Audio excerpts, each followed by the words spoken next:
So welcome. Thank you. Yeah. And of course, I think most folks know Jonathan is Chairwoman Rosenworcel's wireless advisor and has many years' experience in the Wireless Bureau, and was telling me he spent long years in the coal mines of the millimeter wave, among other bands, dishing it out. So, so Jonathan, as I was, sort of suggesting there, private mobile networks, or I'm sorry, public commercial mobile, right, for personal communication, typically get all the attention and most of the prime spectrum. From an FCC perspective, do you see an increasing role for LTE and 5G networks using shared spectrum, and how do they fit into the ecosystem? Well, first let me say thank you very much for having me, and again, just to reiterate that the chairwoman sends her regrets, and it's a busy time, and she really wished that she could have been here, but I'm thrilled to be here. It is Halloween, so you never know that this could be like a Scooby-Doo moment where I just peel off a mask and it was the chairwoman the entire time. But to your question, private wireless networks are already proving to be a successful solution for connectivity needs for a wide array of users and industries. I mean, one of the things that we've seen is that they can be tailored to meet specific needs around coverage, around latency, around reliability and security to suit whatever the end use that some of these network operators and industries need. And we were chatting a bit about some of our favorite examples, and I just wanted to share a couple with the folks here today. And in the agriculture sector, we're going to hear from John Deere later, but there's these large industrial greenhouses and vertical farms, and they use private wireless networks to connect to sensors that they put in all their plants that can sense humidity, temperature, soil moisture, and it provides tons of data, which really pays dividends as far as yields coming from these farms. And utilities, this is an example I actually learned about just a couple of weeks ago. Utilities are using private 4G networks to develop a new safety mechanism in which you have a power line, if it becomes detached from the pole and starts to fall, it leverages an LTE network to quickly signal to de-energize that cable before it hits the ground. We're talking a second and a half. And that is a huge for preventing forest fires, and particularly dry areas, and for keeping folks on the ground safe. They need the latency that comes with a private LTE network to make that happen within a second and a half. Those are some really specific applications, but the city of Las Vegas is building out one of the biggest 5G CBRS based private wireless networks for government use to make available for educational institutions and for local businesses. I mean, that's on a much bigger scale.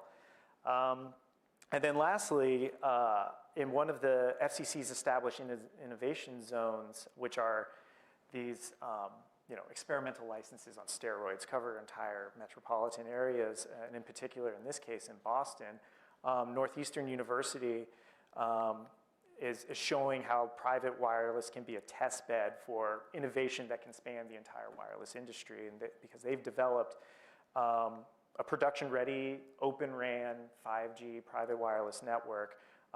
It's fully automated through AI, and so that brings the benefits of resiliency and self-healing, and so it really is cutting-edge technology that was developed in the testbed of private wireless networks. So, from the smallest seedlings to the largest cities, these networks are game changers.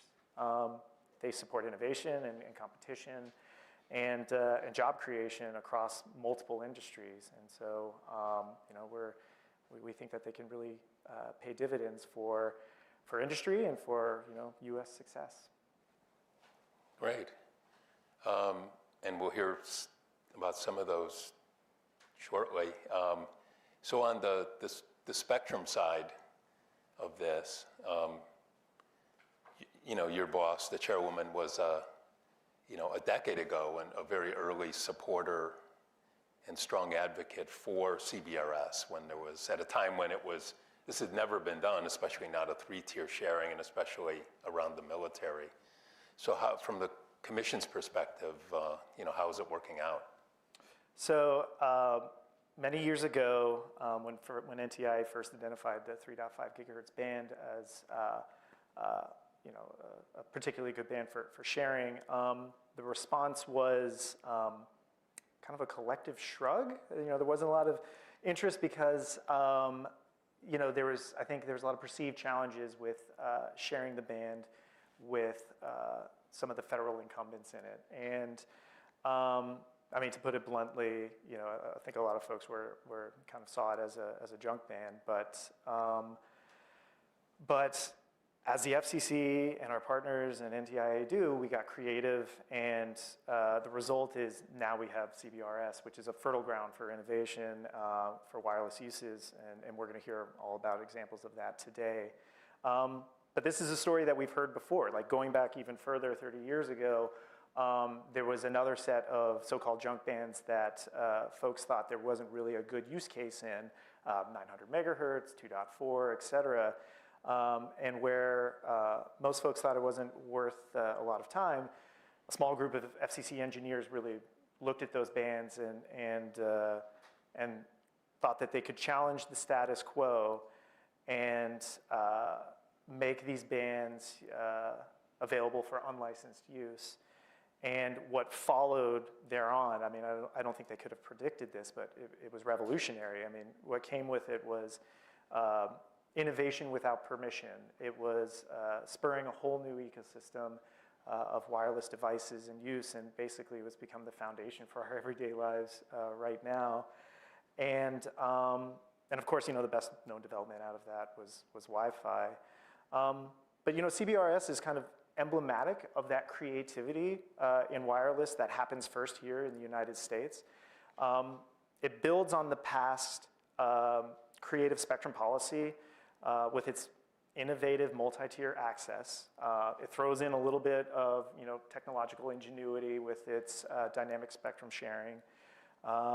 And then it distributed the PALs using an auction, which is probably one of our biggest and most innovative and most highly exported pieces of spectrum policy. And and as a result, the band's flexibility, it can accommodate this wide variety of uses and use cases. And we've seen that from the start, at the outset with the auction, which I was on the front row of as chief of the auctions division, and spent many hours in the war room watching as bidding went along in auction 105. We saw unprecedented diversity in the winning bidders. There were 228 winning bidders for a total of 20,000 PALs. And a lot of diversity amongst those winning bidders. And then in the years since the auction, growth has continued, both using GAA and PALs. We've seen a lot of new entrants, and again, this is, I think, a fantastic theme of this program is the diversity that we've seen. Wireless internet service providers, cable operators, as you mentioned, utilities, educational institutions. And so one of the benefits of CBRS is that users have the chance to kind of pick their point of entry between PALs and GAA, and that can support different use cases. GAA in particular is flexible, it's low cost, it's the same equipment that you were going to be using for a PAL license, and the same technical rules, and so it's a fantastic entry point for folks who are looking to innovate in the wireless space and to build out their networks. And so actually I had a stat here, but I think you've already corrected with me when we were talking backstage. I think there was an industry report that said there's 900 or over 900 distinct users in the CBRS band, but it sounds like it might be over 1,000 now. I think I heard, right, Andy? 1,000? Yeah. Yeah, that's astonishing. I think that's my stat from 900 was from September. Yeah. So that's continued growth. And users in the GAA space are even more diverse. I mean, it's, research facilities, hospitals, factories, as we'll hear, public libraries and school systems, et cetera. So one of the key lessons, I think, from CBRS and all the work that has gone into it and all the use from CBRS is that its innovation is an iterative and collaborative process.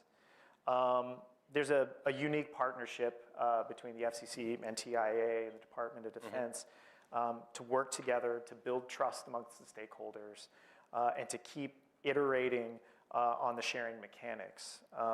And since the last CBRS order coming out of the commission, staff has continued to work with federal partners to develop and implement refinements to the process to further expand spectrum access and to really facilitate the use of the band and the coordination between all the entities that use it. And a quick side note on that front, a lot of acronyms come across my desk, and as everybody who work in government and work in the telecom space. But when one of the most recent actions we took was working with NTIA and DoD to set up TARDIS 3, which is a new scheduling mechanism, I'm sure as most folks in this room know, for CBRS.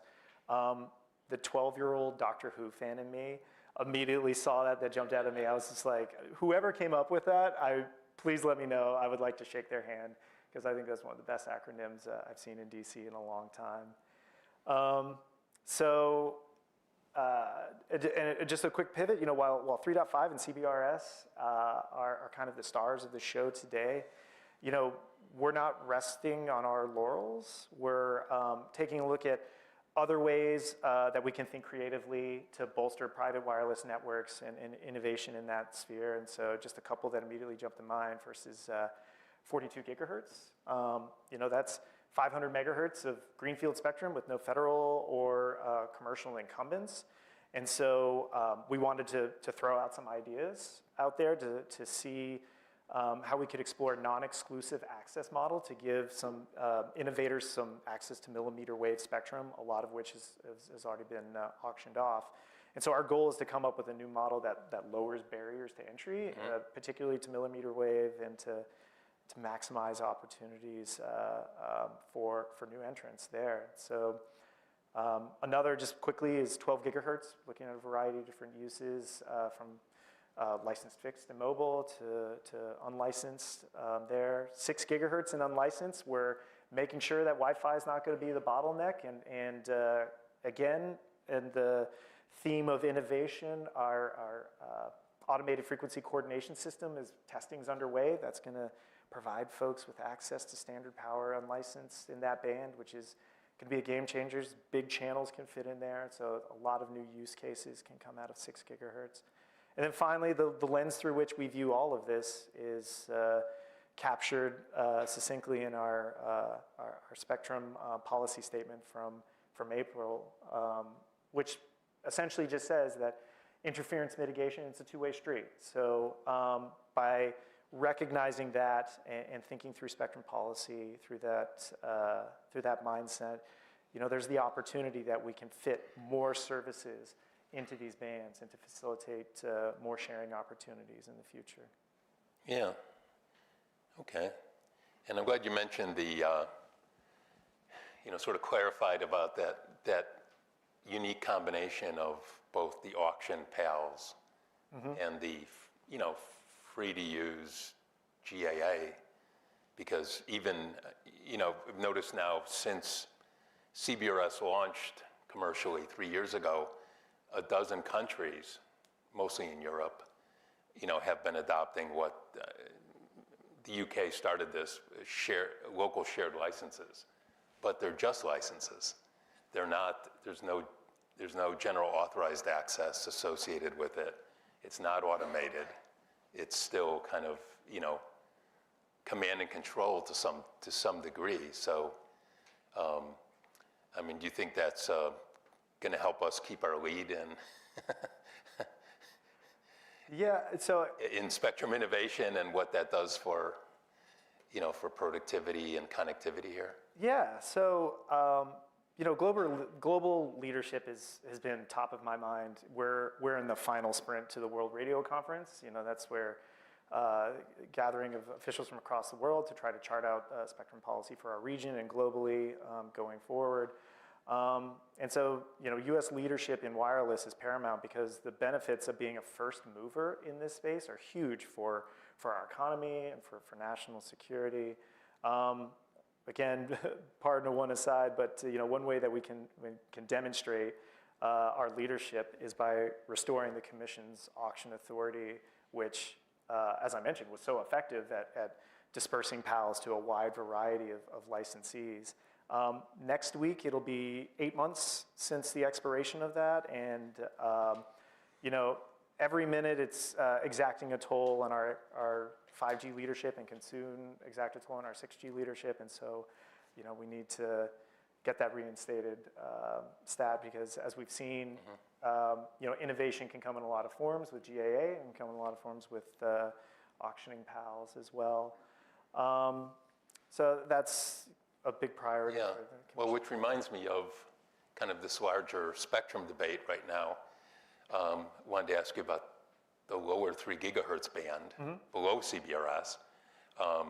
From an FCC perspective, what is the status of a decision to allow commercial access and sharing, from 3100 to 3450? Because there's actually a pending proceeding, which is captioned 3100 to 3550. We got 100 megahertz, taken care of a few years ago. That's right. But there's the rest of it. And is the FCC able to take, to take any further steps, take any further comment now, or does it need to wait for NTIA to make recommendations? Well, at the outset, there's a limited amount of greenfield spectrum out there, and ever-increasing demands, skyrocketing demands for spectrum. So it's important to look at any way that spectrum can be shared effectively. And some of that will be, particular to the characteristics of a given band. It might be dynamic spectrum sharing. It might be another model, like some of the things that we're exploring with 42 gigahertz. And so, the Commission is committed to working with our partners in the federal government to ascertain when, where, and how spectrum can be shared amongst federal incumbents and non-federal licensees. And the PATS process was an example of that. And so for the Commission's part, we're ready to fulfill our obligation of moving forward with an auction and for any of the spectrum that's identified through the Department of Commerce report and continuing to collaborate with our federal partners on this going forward. So, okay. Yeah. Well, let me ask you one last question, and Sure. then we'll get Scott up here next. I mentioned in my introduction, and I'm sure you know well that, we have the homework app is back. I think, the Emergency Connectivity Fund is largely run out. So there was a lot of pandemic support for getting low-income students online. There were 12 million without internet access at home before the pandemic. There's many fewer now, but even affordable connectivity program is running out of money. Unclear if that will be, refinanced. But we do have, one innovative thing is, we're here today, for example, from the Fresno Public Schools, using their schools as towers, leveraging CBRS to connect low-income students at home, directly at home to the school's network. So does the chairwoman see schools and libraries and these sort of, some of these local solutions as playing a role in closing the homework gap? Well, it goes without saying that closing the homework gap is one of the chairwoman's top priorities. And I find it interesting that in just the 5 minutes we were talking backstage, that we thought of 2 more examples of schools and libraries innovating in this space and leveraging CBRS that I hadn't even heard of, a small school district in Utah that during the pandemic was able to build out their own CBRS network to make sure that their students were getting connected. I think it's an all of the above approach to address the homework gap. Part of it is recognizing where spectrum resources like CBRS can be effective levers to help with network access. Part of it is making sure that unlicensed access, those last to the device Wi-Fi devices, have the capacity for all the video traffic that school and in particular and work and healthcare carry with it. So we've been focusing on after the Emergency Connectivity Fund, the Learn Without Limits initiative, which recently announced the opening up E-rate funds for use for Wi-Fi on buses, which for students in rural areas would have really long bus rides to games and from back and forth to school. That turns that into productive homework time.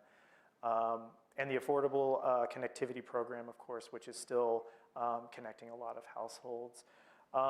And so, I think that we're looking for ways that we can continue to foster the ingenuity in some of these schools, and CBRS has been a fantastic tool in the toolbox for a lot of these school districts to be able to connect their students.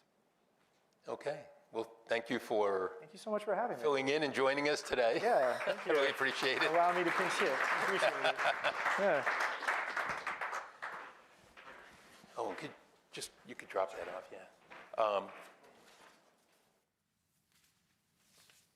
All right, so let me, bring up Scott Harris, who I've known for a long time, was the, senior spectrum advisor to the assistant secretary to Alan in NTIA, and is really managing the national spectrum strategy in that role.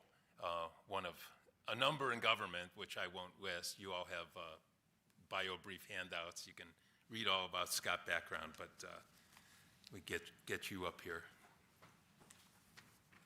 Thanks. Thank you. Got all this equipment here. So it's great to join you all here today.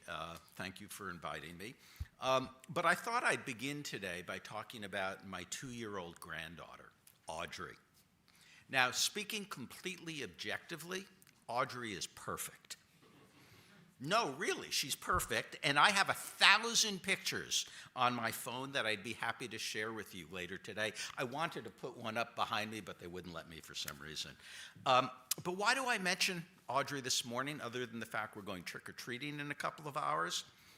So she recently began going to pre-K, and as perfect as she is, there's been an issue. She goes to school each morning with 2 stuffies, one in each arm, Elmo and Mama Cat. And here's the problem. She won't share them with her friends. You saw that coming, right? So her parents are explaining to her that sharing is good. Now, of course, sharing may be more important for Spectrum than for stuffies, though if you ask Audrey's parents, it's a much closer call than you think. At some level, of course, pretty much all spectrum is shared. The real question is how many different kinds of uses need to be accommodated in the band and how difficult it is to accomplish that. So I thought I'd take a few moments today to talk about NTIA's view of sharing generally and of CBRS in particular. If we talk about spectrum sharing, we must first talk about what the phrase means. It turns out that not everybody means the same thing when they use the phrase spectrum sharing. Who knew?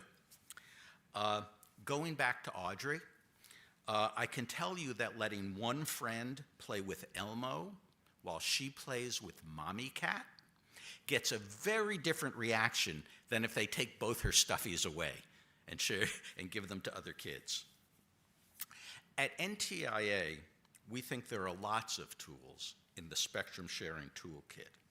We consider, for example, repacking, retuning, geographical separation to be effective spectrum sharing tools that, under the right circumstances, can allow for more efficient spectrum use.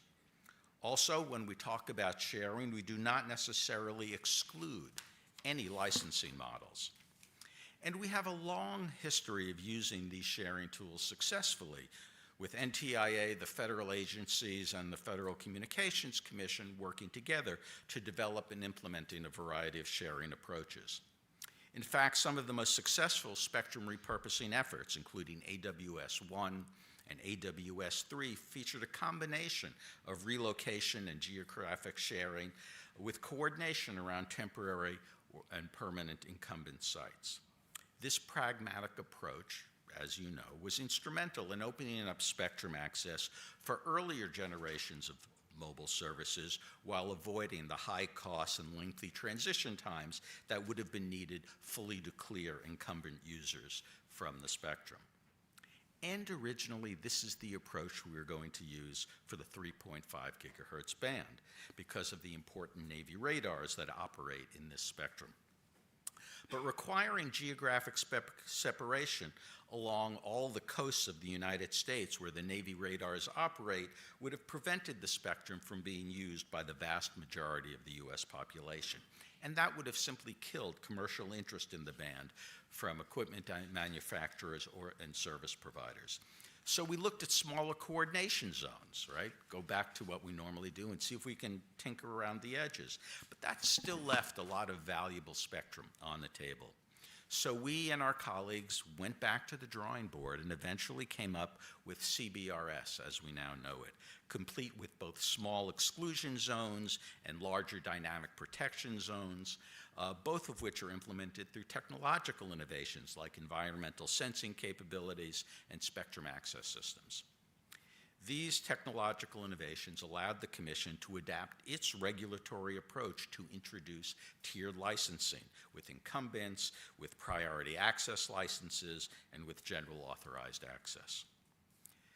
CBRS was, in effect, an experiment, one which we, and I think others, are continually evaluating, and one which I think we will all be evaluating for some time. But so far, we believe the experiment is a success. The evidence is that the CBRS model is permitting real innovation, both in the types of services and applications being used in the band, and in how they are deployed and by whom. NTIA's Institute for Telecommunications Sciences, ITS, released a report just this past May showing that CBRS is on its way to meeting many of the FCC's and NTIA's original objectives. Between April 2021 and January 2023, there was a 121% increase in CBRS deployments. At the beginning of this year, there were more than 128,000 active CBRS devices operating in the defined dynamic protection zones where sense and avoid technology operates. Priority access license grants grew by 17% each quarter. And even so, even with all of these priority access licenses, 4 out of 5 CBRS devices were operating based on general authorized access. In addition, PAL and GAA operations turned out to be compatible in 66% of the areas with priority access licenses. There were GAA operations as well. Finally, more than 70% of CBRS devices were deployed in rural census blocks, suggesting some success in reaching underserved areas as well. We think we are still early in the development of CBRS, but we also think so far so good. Nevertheless, we see CBRS as a work in process. We hear from the CBS community pretty often about concerns, which is something we encourage. If you don't know there is a problem, it makes it much less likely you're going to be able to help fix that problem. And we try to help improve the ecosystem anywhere we can in partnership with our colleagues at the Commission and our colleagues at the Department of Defense. And let me just mention 2 small examples. About a year ago, the Hawaii Electric Company asked the federal government to allow a portal-based scheduling solution to protect federal operations near Hawaii until environmental sensing capability operators could deploy ESC equipment. So working with DoD, particularly the Navy, and the Commission, an arrangement has been made for CBSR operators to use a TARDIS scheduling portal, while ESC operators continue to work towards deployment in June of next year. The Navy will have continuous access to 3 10 megahertz channels, while leaving CBRS operators, including all 7 priority access licensees, free to use 7 10 megahertz channels. The other example involves how often CBRS devices are reauthorized to continue to use spectrum. FCC rules require these devices to be reauthorized every 5 minutes. But NTIA has agreed to extend the time period for reauthorization up to 24 hours in geographic areas and portions of the band where current federal operations will permit such an extension of the reauthorization period. The point is the CBRS rules are not static. They are, at the risk of a bad pun, dynamic. CBRS can, and we believe will, evolve. We know that CBRS users have raised other suggested improvements and have other concerns. And we will examine with our colleagues in government all of those concerns and all of those suggestions.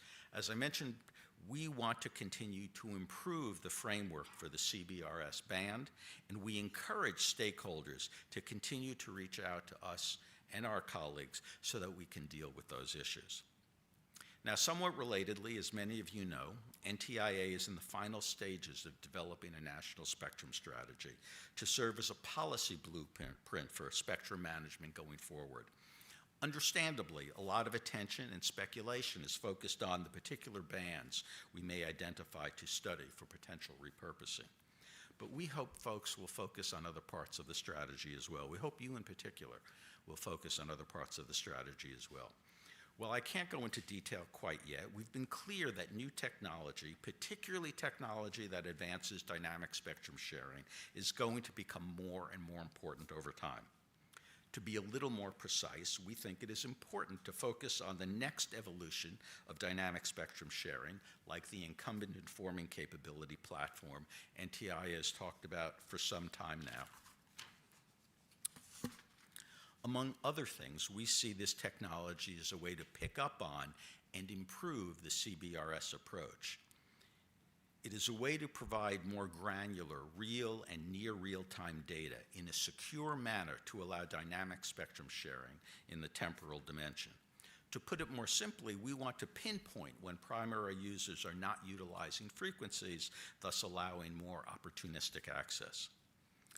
I can also tell you that the discussion of dynamic sharing techniques in the National Spectrum Strategy is going to be simply part of a broader context of working to better understand and develop the technical capacity for improved spectrum management.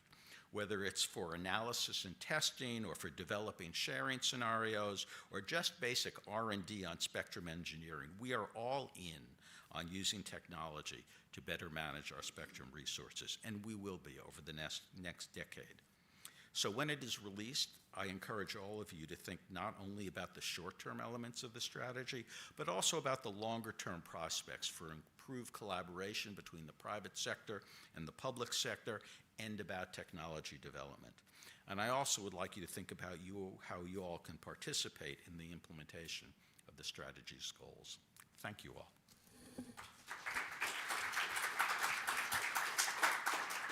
And I really do have pictures of Audrey if you'd like to see them after we're done.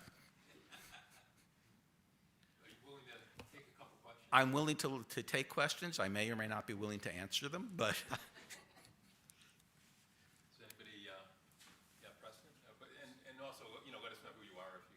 I'm Press Marshall from Google, but this will be more of an ongoing question. So if we were working in the FCC side, it'd be Administrative Procedures Act, and it's very transparent. A lot of our members have a lot of concern when the spectrum access system community, several of us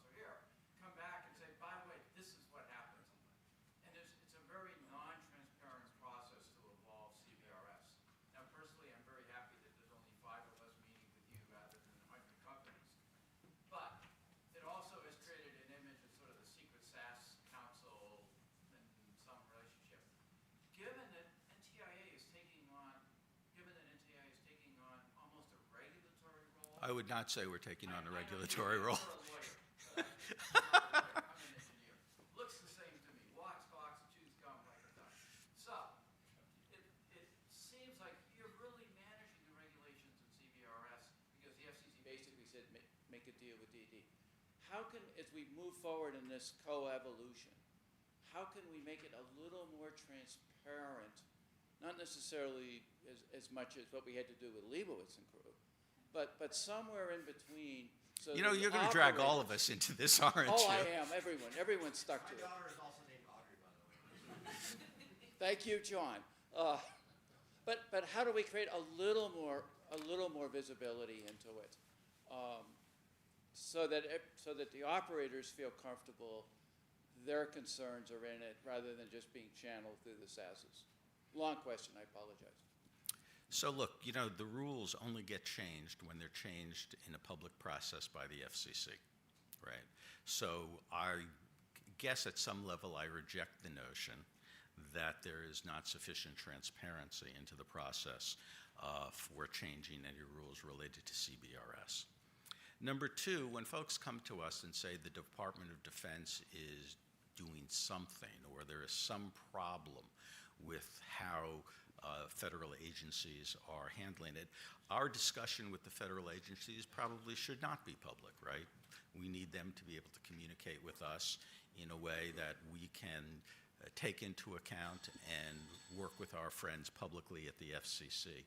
Now, whether there's some additional transparency we can add in the process, I'm not sure. Transparency as a general matter is a great thing, something when we did the National Spectrum Strategy, everything is on the record. We're really careful about transparency. If you think there's not, if the community thinks there's not enough transparency somehow in terms of dealing with CBRS issues, something we certainly should consider. I'm not sure what the answer would be, but I can tell you that we are really careful both about transparency generally and certainly when it comes to dealing with rules on our colleagues at the Commission. And good for them, they wouldn't let it be otherwise.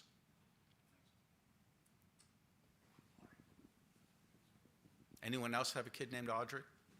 Afraid not. Dean Bubley from Disruptive Analysis. Appreciate all of what we've heard so far. A question, though, is how we get more alignment, probably not harmonization, but alignment across different nations in terms of spectrum sharing. Because at the moment, there's all this, each band in each country has a separate rule set, whether it's CBRS, SAS, UK's got shared access licenses and local access licenses and hybrid sharing as an option. Germany, Japan, South Korea all have their own different approaches. Is there any way to get alignment, maybe not globally, but perhaps maybe among NATO countries or NATO plus Australia and Japan, to get at least some commonality? So for enterprises that have multinational operations and also for the vendor side, there's at least some level of commonality beyond one country. So I actually think it's a great thing for regulators and for non-regulators like NTIA to work with their colleagues overseas on just these things. And I think we're to the point on CBRS where we are able to do that, and I think we should do more of that, frankly. And it's incumbent on stakeholders in the private sector to encourage the regulators with which they work to have such conversations. The more a regulator in Canada or Europe or South America hears from the private sector, said, you know what those guys in the US are doing is pretty smart, you should talk to them. That creates a certain incentive. And look, I was chief of the International Bureau at the FCC back in the late 90s, right? And the private sector, and we were doing new things, auctions were new back then, right? And the private sector did, in fact, go out and talk to regulators all over the world about what we were doing in the United States. And they came to DC, and we talked to them through auctions and all the other kinds of things we were doing, opening up our satellite markets, which was new to international competition, right? Those used to be closed markets back in the 90s. And so the FCC, as it traditionally does, takes a lead role in these things. And private sector encouraged regulators from around the world to come talk to us, and they did. And it had an impact. Okay. I think we'll I'm done? cut it there. And Okay, thank you get all. on to the panel. So thank you. Thank you. Really appreciate you coming. All right. So now, before we, break to collect some lunch out there, we have our first panel, which is how CBRS is fueling business innovation and competition. And so we have Jennifer McCarthy is moderating, and then Jason Wallen, Vardhan Chaudhry, and John Metzalingua should all kind of come up here to these 4 seats. I'm going to get off the stage, but we have some good news, bad news on this panel. One is, go ahead and sit anywhere, I guess. Is that the good news is that Jennifer McCarthy, the Vice President for Legal Advocacy at Federated Wireless, has agreed to moderate this, and Federated runs, a spectrum access system for CBRS, and Jennifer's very, very acquainted with what the private sector is doing to implement here. So that's good. The bad news is that we've had an AV glitch that we can't bring our remote panelists into the room. So, like Manish Jindal from Charter, who is going to, talk about how they are, how Charter and other cable companies are using CBRS to expand their mobile market offerings, although, won't be able to present, although Becky Tangren from NCTA is on the final panel, and we'll be talking about that in general for that industry. And Al Sinopoli from Chevron was supposed to be up here and was showing they were a huge buyer of PALs, priority access licenses, across Texas and the Southwest, and said he was going to tell us how the oil and gas industry is very interested in expanding their deployments of private networks, other companies, not just Chevron. And then Paul Seville from Kyndryl, although we can play the video he was going to show for a couple minutes about the deployment at Dow Chemical that I mentioned in my opening. But let me turn it over to Jennifer, and we can do the, We'll do the handoff here. Yeah. All right. Go to you. Hi, come on, I'll just slide on down here, guys. As long as we're not doing the screen. Till about 12:35. Okay, great, thank you. Hi, everybody. I'm sorry our panel got cut in half, but I'm excited to have you all here in person, and this gives us more time with them. So we don't have to rush through the way I think we were going to earlier. Hopefully everyone can hear me. I know I've got a fairly loud voice anyway. Thank you again. Yes, Jennifer McCarthy with Federated Wireless. We are one of the Spectrum Access System administrators for the CBRS band and a prospective automated frequency coordinator for the 6 gigahertz band. So very excited about the prospect for sharing additional bands, as Jonathan mentioned earlier, and how we can apply technology to make that more efficient and a better user experience for the commercial users, while also ensuring that incumbents are protected today and as they continue to grow and evolve in the future. And with me here today are some esteemed CBRS users who are deploying private wireless networks for a variety of use cases. And I'm going to let each of them introduce themselves, talk about what their companies are doing with CBRS, and I'd love it if you guys would also talk about why you chose CBRS, what made it unique or compelling for your use case, and whether or not there are any improvements that you'd like to see in the band going forward, and also think about whether or not you'd like more of this kind of spectrum. So if we don't mind, maybe we'll just go down the line this way. Okay, great. Start with Jason. Sure. Oh, He has your slides, right? I don't need them, but we can use them. oh, Okay. they are? Oh, okay, great. I wasn't aware of that. So Jason, would you like to start? Great. I'd love to start. I'm Jason Wallen with John Deere. I have responsibility at an enterprise level for the private cellular in our factories and in our logistics center. If we advance to the next slide here, I'd like to give you a little bit of background of why we are such advocates of the CBRS space and why we've really staked a lot of our future in the manufacturing space around that as well. When we think about what are the challenges in a modern manufacturing environment there, we start off with we've been manufacturing for a very long time, since the 1800s. Obviously, in that time, we've developed some legacy and some tech debt inside there for what we have in our environments. A lot of our factories are about 3 million square feet plus, so they're very, very big facilities. Those facilities can have over 1,000 miles of Ethernet cable inside them for the connectivity that they have inside there.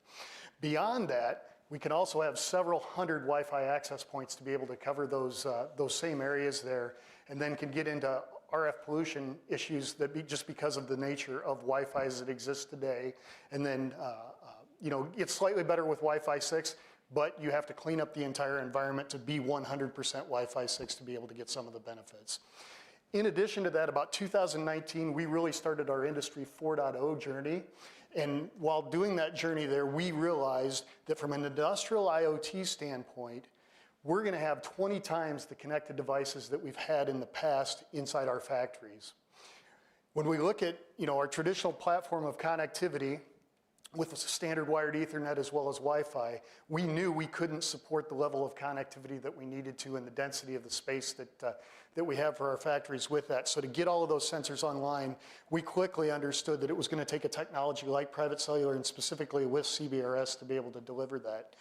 And also when we think about our factories, they're generally in rural locations. They certainly aren't Midtown Manhattan or places like that, right? So that the ability for public carriers to be able to service those requests wasn't available as well. So we really had to take that initiative to go with that. So if we move on to the next slide, we can kind of talk about how we've set our overall perspective on how we do manufacturing going forward. First, we're really leaning towards a private 5G first standpoint for every rebuild, redesign, or new facility that we bring online in North America. And what I mean by that is that just as Wi-Fi used to be the default coverage point inside there, we will have private 5G available inside that space as well. In addition to that, we've taken a look at what our existing use cases were where we weren't able to do the connectivity that we wanted, layer that in, and what can we enable with the cellular networks. So the first one I'd like to relay to you is in our Harvester Works facility in East Moline, Illinois, where we manufacture the combines that we sell. We have over 400 welders that were connected or weren't connected, and we weren't able to get IoT data from that. Quite simply, the economic lift to cable all of those up and create dedicated Ethernet in that space wasn't going to allow us to do that economically. But when we had CBRS installed in that factory, we were able to make that connection for about 15% of what that Ethernet cost would have been. So it really unlocks new data streams for us so we can create digital streams to help our digital twin of our products as those are being assembled so we can better track our quality metrics that our customers demand from us. We've modeled this over the past couple years since we've won the CBRS auction, and we've kind of feel that going forward, our aspirational goal is to have an 80-10-10 model for connectivity inside the factories. And what I mean by that is 80% of the network would be connected via cellular connections, 10% via traditional Ethernet connections, and another 10% via the hardwired Ethernet and then the Wi-Fi as well. A couple of reasons why that is. The number of mobility use cases in our factory has grown significantly over the past few years. And because of that, the make-before-break technology in cellular really lends itself very well for autonomously guided vehicles and AMRs throughout there, as well as the support for logistics use cases. And all of that really had to come back and work within that ecosystem to be able to support our zero trust environment that we've laid out in the wired Ethernet and in the Wi-Fi spaces there. We've been able to integrate that by locking down some of the additional security that we have via IMEI and SIM card authentication, laying that into our existing ecosystem as well to make sure that we've really got the right mix of connectivity for the environment there with a very appropriate level of security as well. So that leads me really to your question of what have we learned and what would we like to see? There's really a couple of things we see ourselves moving into in 2024. The first one of those is starting to use neutral host networks to be able to rebroadcast public networks inside there using our CBRS licenses. And if you think about what a factory looks like for us, it's steel walls that have a steel roof on top of it. We build very effective Faraday cages that we do our manufacturing processes inside. So because of that, from an employee work-life balance as well as for company-owned devices, it can be hard for us to get good access inside the systems without buying a DAS system for each one of our factories. But because of the technology advances in the CBRS system, we are absolutely able to leverage that previous investment to get the value out that we would have with the DAS as well as the private cellular networks. And lastly, we see that our IoT networks, which are a lot of tabular data today, will be enhanced over time with CVML networks, so we have computer vision and machine learning to make sure that our quality is where it needs to be from a factory. That is another one of our key concerns going forward, because as we move forward with this, we believe that the space that we have allocated for us will work absolutely well for today, but going forward, we know we are gonna need more spectrum inside here. We are a very strong proponent of the CBRS ecosystem in the shared space. We wanna be able to make sure we can extend that to new future use cases as we move forward with that. That's great. Thank you so much. Really appreciate that insight. It sounds like you guys are doing amazing things with the spectrum and what it was envisioned for. And it's great to hear about your neutral host plans. I think that is a big growing area for CBRS users, and definitely a different economic situation than a DAS approach, which is triplicating, quadrupling the amount of equipment that would be necessary, and I think a far better approach for your employees as well as your factory overall. All right, well, we will continue on, and then I'll come back with questions at the end, if that's okay. Would you like to go next? Sure thing. All right. Hope everybody can hear me okay. Good morning, Vardhan Chaudhry here. I'm a vice president on the investments team at JBG Smith. And first wanted to just say thank you to Michael, and thank you to Jennifer, and thank you for everybody here hosting us today. It's a pleasure to be here. By way of background, JBG Smith, do we have some slides up? Not sure if we're gonna see some slides today, but if not, happy to give you some background. Well, while the slides potentially come up or not, either way, JBG Smith, we're a publicly traded REIT, that's a real estate investment trust, locally based here in the DC market. Our headquarters are in Bethesda, and we're sort of a large developer and owner operator across the DC metro region. Increasingly, our company is focused in on one particular neighborhood by the name of National Landing. National Landing is a amalgamation of three legacy neighborhoods that, for those of you who are familiar with the DMV, will know as Pentagon City, Crystal City, and Potomac Yard, stretching from Arlington across 4 Mile Run into Alexandria. That this new neighborhood under this new branding is anchored by Amazon on the north side, Amazon's HQ2 to be specific, and Virginia Tech's billion-dollar STEM campus on the southern end of the neighborhood. We stand as effectively the master developer for the neighborhood, as well as the dominant landlord. And as we look at what we're doing related to CBRS, I'll maybe take a big step back and liken National Landing to an urban campus. We view it as a fixed perimeter urban environment that is akin to any other campus, and with that scale and control that we have in this unique urban market, we're able to make investments at neighborhood scale as opposed to building scale. Our management team years ago sort of asked ourselves, what could we do to stimulate growth in our portfolio across National Landing? And for us as real estate investors, we have a fundamental maxim that real estate houses the economy. And if we want to stimulate growth in our business, we want to be the home of the next generation of the economy. And for us, as the gentleman just mentioned, for us, that really we zeroed in on Industry 4.0. And we looked at technology companies that were driving innovation and progress in technologies such as AR and VR, Internet of Things, anything that summarily requires high bandwidth or low latency. We researched what those companies require by talking to over 250 C-suite members of Industry 4.0 companies, and what we learned is, unsurprisingly, the number one requirement that they have is talent. However, what was a little bit surprising to us at the time was the number two requirement is connectivity and digital infrastructure.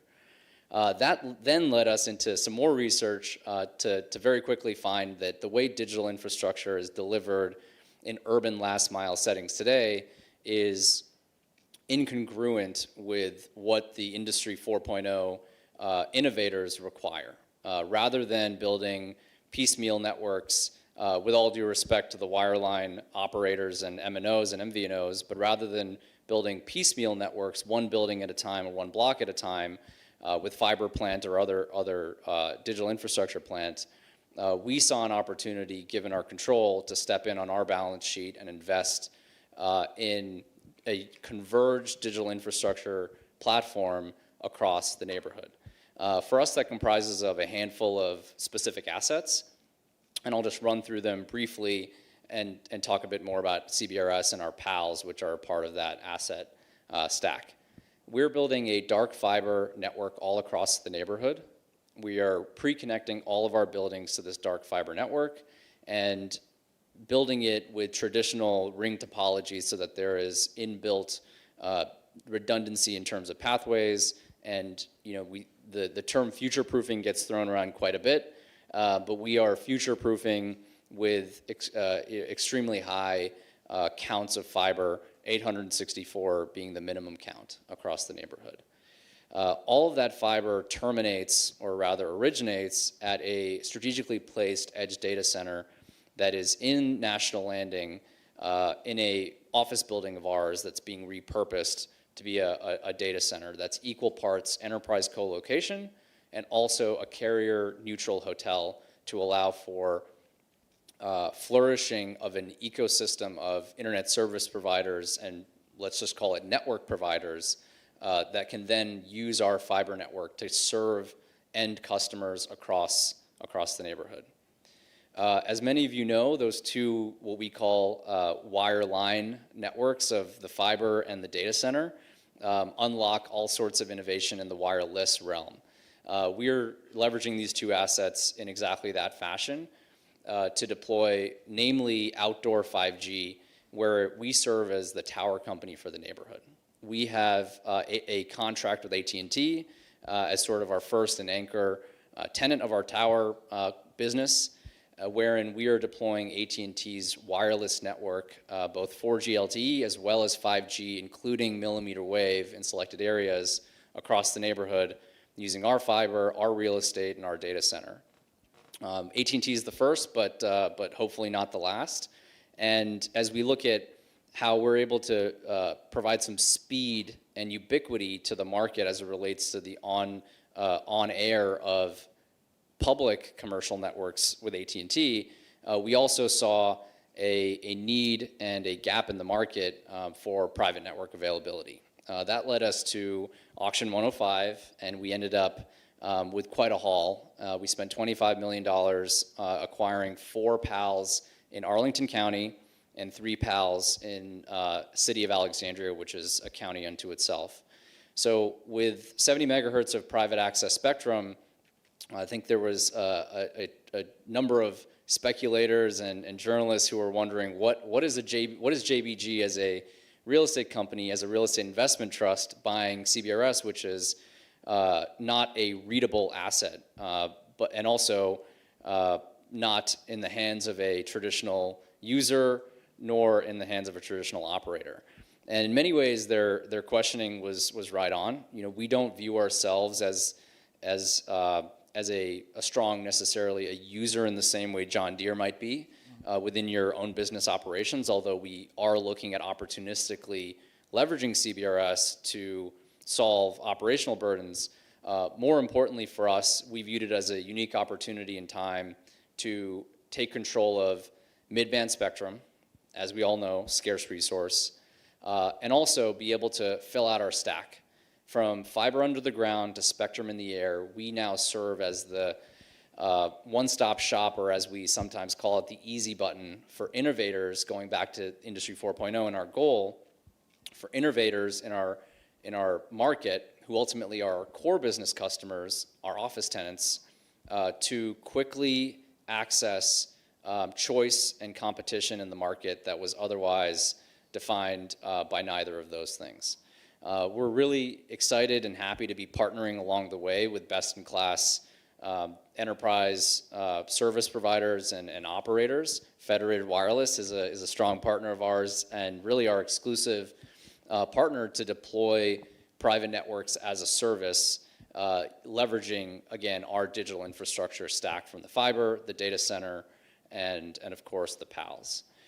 So we're, again, excited to be here, humbled to be here. We really view ourselves as an enabler, and we've been excited to be along the journey on CBRS. We're big proponents and want to do as much as we can to help evangelize the use of CBRS in urban environments. We are really excited to hear about the ongoing use in call it more industrial use cases, whether it's in manufacturing or in the oil and gas industry, and also in university campuses across the country.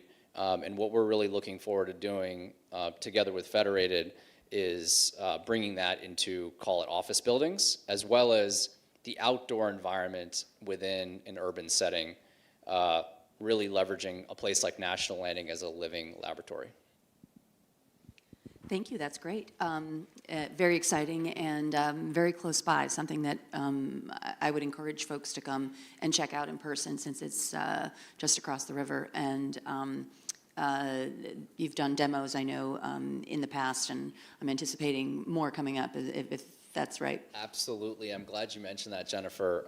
We are a stone's throw away, just across the river, and we'd be happy to host. And if anybody happens to find themselves in National Landing or attends one of our sort of demo days or on other events that we happen to have quite frequently over at our experience center there, you ought to come take a look. And for those of you who are from around here, Crystal City was not a place where you'd maybe find yourself spending a lot of time after 5 p.m. That's changing tremendously. It has already changed tremendously, and the change will continue for a few years to come. So please come across the river and pay us a visit. It better get better. Federated is moving our headquarters from Ballston into your facilities, so we better have something good to do. Absolutely. After work. Excellent. Well, now, John, may I turn to you? And are you mic'd up? Yeah. Okay, great. If you don't mind, I'm going to stand because just help my. So I'm just going to keep it pretty simple on my comments here. Private wireless is this megatrend that nobody really understands as a megatrend. And I think what we have done in the industry over the last 4 years to really explain it, I don't know that it's really served us up till this point, but I think what we can do now is make sure that we focus really on education as to what it really is. What are we using it for? Specifically, what are we going to use it for? And then what value is it going to bring? And then what kind of technology solution is going to be required to bring it to life? Because there's not a one-size-fits-all solution to private wireless. But I don't think we even get to that point because we're still trying to get to the basics of what are we doing with this technology here? So the way we think about it, it really comes in two different categories. There's the what I'll call a purpose-built solution. So purpose-built is just like it sounds. There's a problem. The new technology can address that problem. It's either local or broader geography. And you address the technology to fix that problem, and you fund it by funding both the network application and the network. which is actually one and the same thing. So that's the key. That means there's a higher ROI because you have to fund both. But there's a lot of applications here within the purpose-built. So one of the examples is a grocery store that wants to extend a wireless camera at the edge of its parking lot and just simply doesn't pay to trench cable. So you will have the ability to just use a very simple point-type system to have that application. You can use another example is a hotel that is looking for in-building connectivity, because in-building coverage is really the Achilles heel of the wireless industry. And for all the extraordinary advances of this technology, it's something that most calls are made in building, and yet we still have we have the technology, but the solutions are uneconomic, and therefore, up until this point, I would say, we haven't been able to solve it effectively. But private wireless can now solve that in a way that is very effective. And that would be more an example of a broader case of a purpose-built solution for in-building connectivity that's more efficient than a DAS, as you said. And as a designer and manufacturer of the DAS product line, we have an appreciation for all the complexity that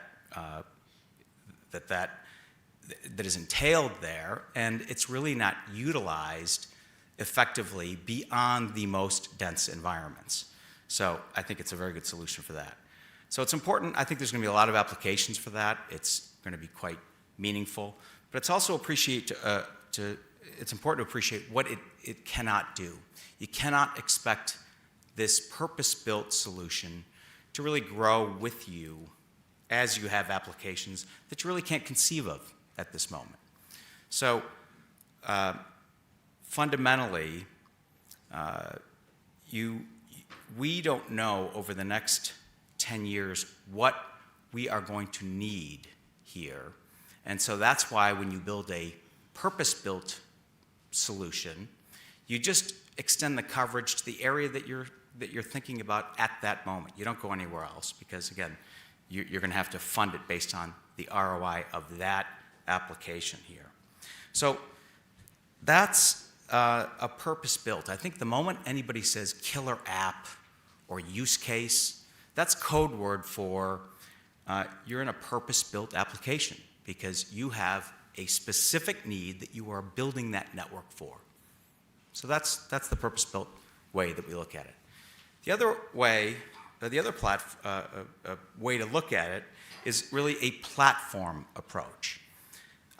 It's more complex. It's where we play because of our history in the DAS world. So when we do things like Sphere or Super Bowl type venues, those are extraordinarily demanding and complex environments. And as a result, you learn a lot of ways to leverage and manipulate the capabilities for that world.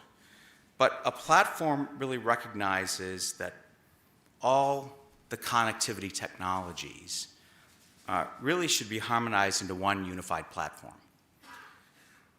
And by the way, I'm not implying that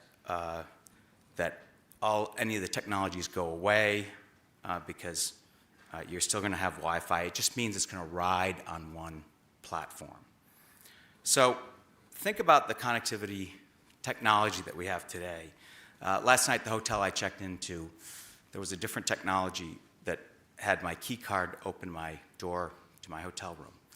There's a different technology that ran the Wi-Fi, different technology that ran the wired phones, that ran the television, all separate and distinct network infrastructures. And if they had one, there's a separate technology for the wireless connectivity for the cell phones, which I don't think they actually had one. So that's just for the guest experience. Now for the operations of the hotel, you have their own Wi-Fi, so typically they like to segment it off. You have the operations that they would run, like HVAC or building access or security cameras or whatever the case. So if you just think about that, you have all these apps that require their own physical network. And you almost, when you pull back, you have to think about, how did we really get here? It's like the frog in the boiling water discussion. And it's something that is simple. We just have not had the technology up until this point. So fundamentally, you have all these individual silos that are managed and maintained separately. They all have different life cycles. There's no redundancy to any of them. And none of them talk to each other. The platform approach collapses those silos into one network. And they're all interconnected, where they are managed and maintained by one person with one infrastructure. So it gives you the opportunity to do the 5G applications, and there's many exciting new applications that are just built on 5G that we're seeing here. But here's the difference, that the existing applications get addressed. We always talk about what's new. What's new requires an incremental network. And that's important because there's new technologies that you can leverage with a new network. We're just all conditioned to think that way. The game-changing element, the way we look at it, is to address the current issues that we have today, where every network application requires a separate physical and distinct network. So in this case, every new application now has a much lower ROI because you're also not funding the actual physical network. You're funding just the application. And I think that's really important because for this ecosystem to grow, you're going to want to encourage experimentation.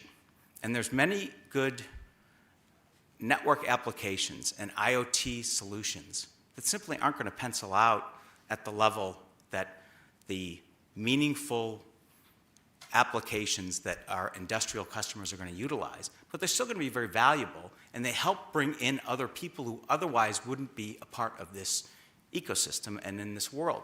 And it'll help move it from a niche environment where we have people who are super deep into that world into something that's a lot more broad and impactful here across the board. And it'll actually make it something that becomes a part of our daily life instead of this other hidden kind of technology. So if you're not limited by time, if you can have something that works for 10 years and be up to date with all the evolution of the networks of 5G as it goes forward, if you can do 4G and 5G, or both at the same time, if you can go public and private and licensed, if you can not be handcuffed by the capabilities and the number of applications that you're looking at here, so it's Wi-Fi, you can run on it, video, cameras, all these ideas, though, that we're going to be coming forward with. That's something that is something we've never encountered in our mobile communication technology world. It's been talked about for a long time, but we've never addressed it. Then you throw into the mix this notion of 5.5G and advanced 5G. Now, those of us in the technology world, you're used to it, and you understand that there's 3GPP, and it's just an advancing of the technology. But in the enterprise world, people are not going to want to have to make this significant investment. They think that they don't know that there's iterations of 5G. They'll take a deep breath because they made this big investment. They think they've crossed the finish line.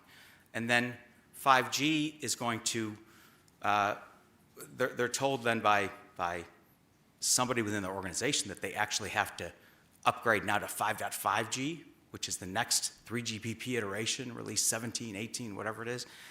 That is something that is just going to squelch the enthusiasm here, because what it requires is a new decision point, new investment at some point down in the future, and then it has to be executed upon.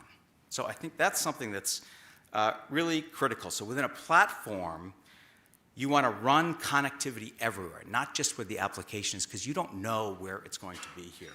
So it's really a complete overhaul of the whole connectivity architecture, and both wired and wireless that we have before us. And ultimately, it's just this 5G ecosystem that's going to serve as the foundation for everything that is going to determine our economic power in the future.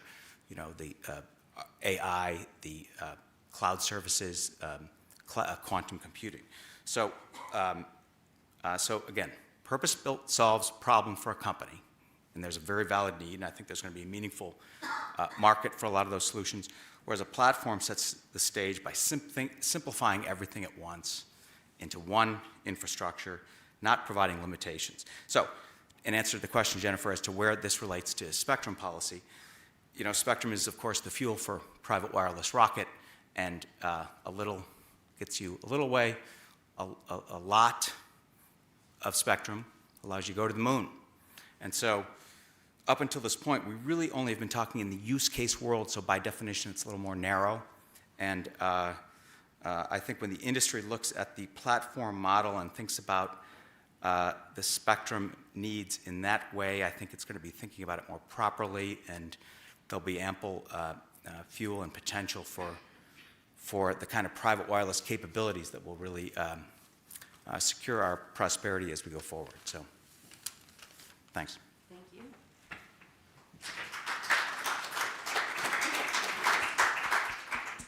So thank you all very much for sharing.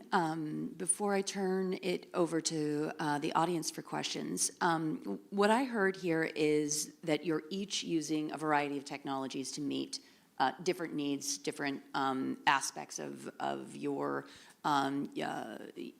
business plan, your use case. And that could include a combination of the wide area public cellular network, bringing that onto your campus, into your facility.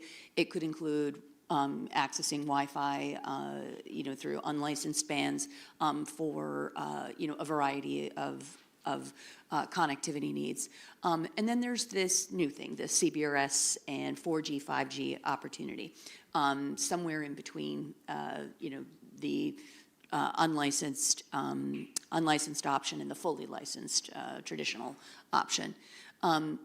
Talk to me about what you see as the benefit of the CBRS model in particular, whether it's the technology, the power level, the ecosystem, and the options, in terms of vendors supplying and or the latency. What was it that was unique about that combination of spectrum, equipment, technology, and technical rules, the power levels, et cetera, that you found that was important to say, yep, that's the Goldilocks that we want to invest in? I'm happy to go first, and I'm likely the least technical, certainly person on this panel, perhaps the room, but I would actually say, and just building upon what you had said earlier, I think for us, we see a tremendous opportunity in using CBRS for neutral host networks, MOCN networks. It's something that we're working on with your team, Jennifer. And just given that you can deploy a MOCN architecture both on GAA, but also for us on PALs, offering just a higher level of security and resilience and usability without risk of being kind of booted off the network, for us, I think is a tremendous avenue for value creation, because it all of a sudden reduces the amount of capital required to go and deliver the full network stack, from the wires to the access points, and really construction involved in anything related to in-building coverage, particularly in the areas that are really hard or otherwise traditionally uncovered, like garage systems in an urban environment, or even building, above ground facilities that aren't otherwise getting good coverage.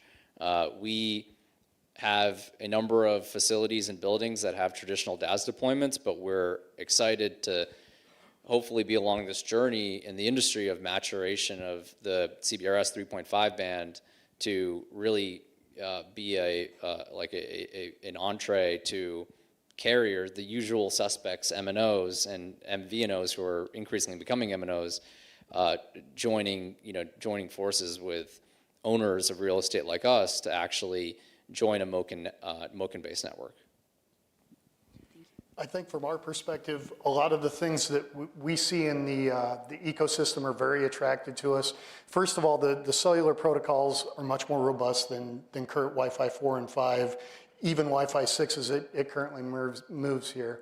We think about those shop floor use cases where we have autonomously guided vehicles moving around there, having to make a decision, is that a human in front of me, do I need to stop?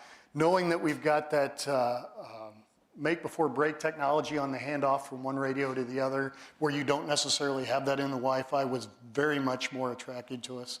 I think also in there, the ability to have that shared spectrum and be the master of our own domain, not having to relicense carrier spectrum, was another key aspect to what really made this attractive to John Deere, both buying into the PAL ecosystem to begin with, and then also the GAA pieces of that go with that. I'm excited to hear that we've started to look at this holistically and understand how can we do something closer to that millimeter wave in that shared space there. But then also with that 3.1 that becomes available, looks very, very attractive to us to be able to expand to meet our future needs in that space. And then finally, it really comes down to how can we do this? We can build our cookie cutter for our factories in the US and then be able to, hopefully with some alignment through foreign regulators, be able to get closer to an ecosystem where we don't have to manage each spectrum in each country separately and find endpoint devices that support those as well. But that's what's really been attractive in this space. Great, thank you. Yeah, I would just say that having the good fortune of having private wireless is coming about when 5G is something that has now been launched, and in 2019 when it was launched, but having 5G present to power private wireless is pretty key. The fact that we have the ability to leverage, as you said, Jake, the cellular system, that all the investment that's been made over the years in cellular technology, it's extraordinary. It's all behind the scenes, but it just works everywhere we go. It has extraordinary power and sophistication, and now that's available to the enterprise as opposed to just the carrier. So I think that's enormously attractive, and I think the fact that software has evolved from a design manufacturing perspective to the level where it is now offering new capabilities that allows much more flexibility to the end user. So I think that's what I'm excited about here with it. Great, thank you. Would like to open up to the floor for questions. I'm from Fresno, California, the middle of Central Valley, which is the fruit basket of the Fresno is the fruit basket of the world and the U.S. And so I'm very interested in what you guys are doing on field with John Deere, with LTE, but also with the vertical agronomy that's happening as well.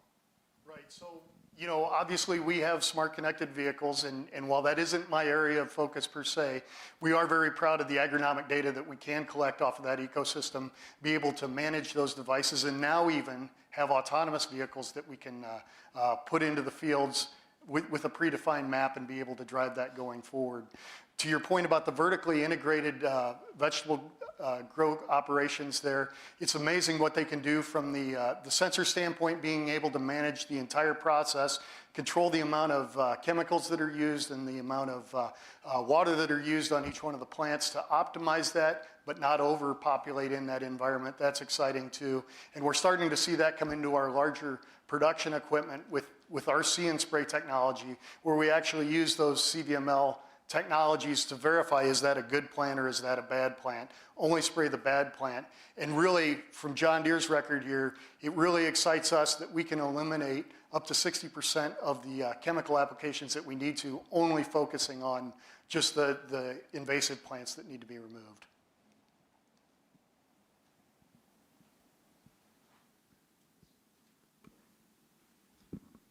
Hi there, Dean Bubley. I'm very conscious that we've got two PAL license holders on the panel here, and I'm curious to know whether what you're saying, particularly around neutral host, you see applying to GAA CBRS, because obviously 99.9% of the buildings in the US aren't owned by PAL holders. And so I'm curious to see, would you sub-license in your areas, or is GAA going to be the equivalent for the people down the road? How does that work? Sure, I can tell you from I think it's a great question. And from our perspective, what we're finding is that he who or she who controls the physical environment controls the GAA. And so we're seeing for some of our in-building applications, the GAA will work just fine. As a PAL holder, our intent around acquiring the PALs that we did were really, twofold. We have twin mandates. One is to offer a unique amenity to our environment and our office tenants, which we accomplish by having easy access to the spectrum to allow partners like Federated to deploy a private network, not for in-building coverage in a more traditional sort of DAS replacement sense, but more for a use case that we're hoping emerges in office spaces and in urban environments. But we also plan to take advantage of geographically partitioning our holdings, our national landing community, and perhaps subleasing the remainder of our PALs geographically outside of national landing elsewhere in Arlington, elsewhere in Alexandria. I think we're still waiting to see what sort of advantages PALs have for the neutral host example and that implementation inside of a building envelope. My understanding is that the GAA would work just fine, and PALs, offer just more capacity.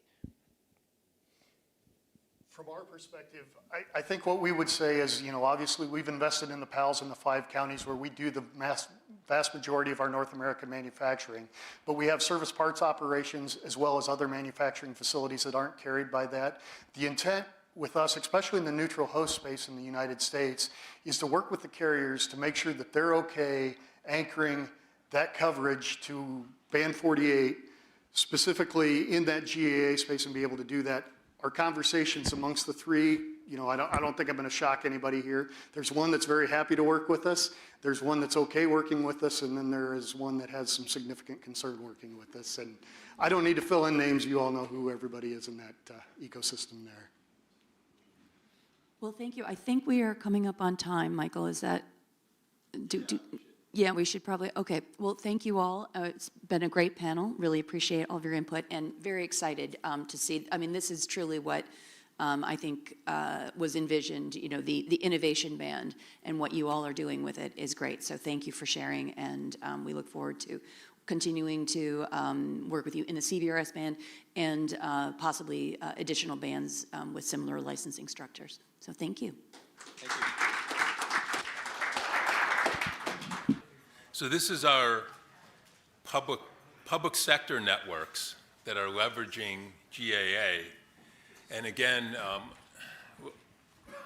like the last panel, I have the apology that we are going to be one man down, with Bill Britton from Cal Polytech State University, who was not able to be here, and he was supposed to be on the screen, but because of this technical glitch, he won't be. And it's interesting because that very last thing that Dean, the last question that Dean was raising about GAA and neutral host, I know at Cal Poly they've deployed a CBRS network across their entire campus, and they're slicing it, so network slicing, 5G network slicing actually on CBRS, so that they can do different applications and prioritize them differently. And one of their findings, and ironically, they're working with T-Mobile to do as one slice of the CBRS network neutral host. So it being a Cal Polytech, he said their buildings are all this heavy concrete with a lot of underground labs and so on. So they have like no indoor connectivity for cellular networks. So they can't get any of the mobile networks inside their buildings. So they're putting it on their CBRS network as neutral host using GAA.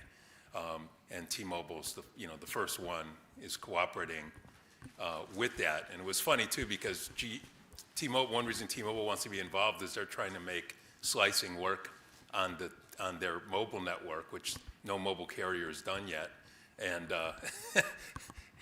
and Bill Britton would have told you that it's much easier to slice CBRS as a private cellular network than it is a public cellular network, which is why you don't really see that happening. So welcome to, I'm going to join you since there's a seat for me too. public sector networks, and we have, well, you all have the longer bios there, but Phil Neufeld, who is Executive Officer for Information Technology from the Fresno Unified School District, is going to start us off, and then Garfield Swaby and Sel Dietrich from New York Public Library and the National Spectrum Consortium, respectively. So, Phil, let me give it to you for. Excellent. I've got a deck here. It'll be coming up. Yeah, I know. So I'm Phil Neufeld. I'm Executive Officer of Information Technology at Fresno Unified School District. I also lead there a personalized learning initiative, been co-leading that since 2016. So I come with both a technology perspective, but also an educational perspective. Fresno Unified is within the metropolitan area of the city of Fresno. That metropolitan area has about 750,000 of the million population in Fresno County. We've got 70,000 students in our district, which cuts through most of the geography of the city of Fresno. And most of our students are living in high areas of poverty.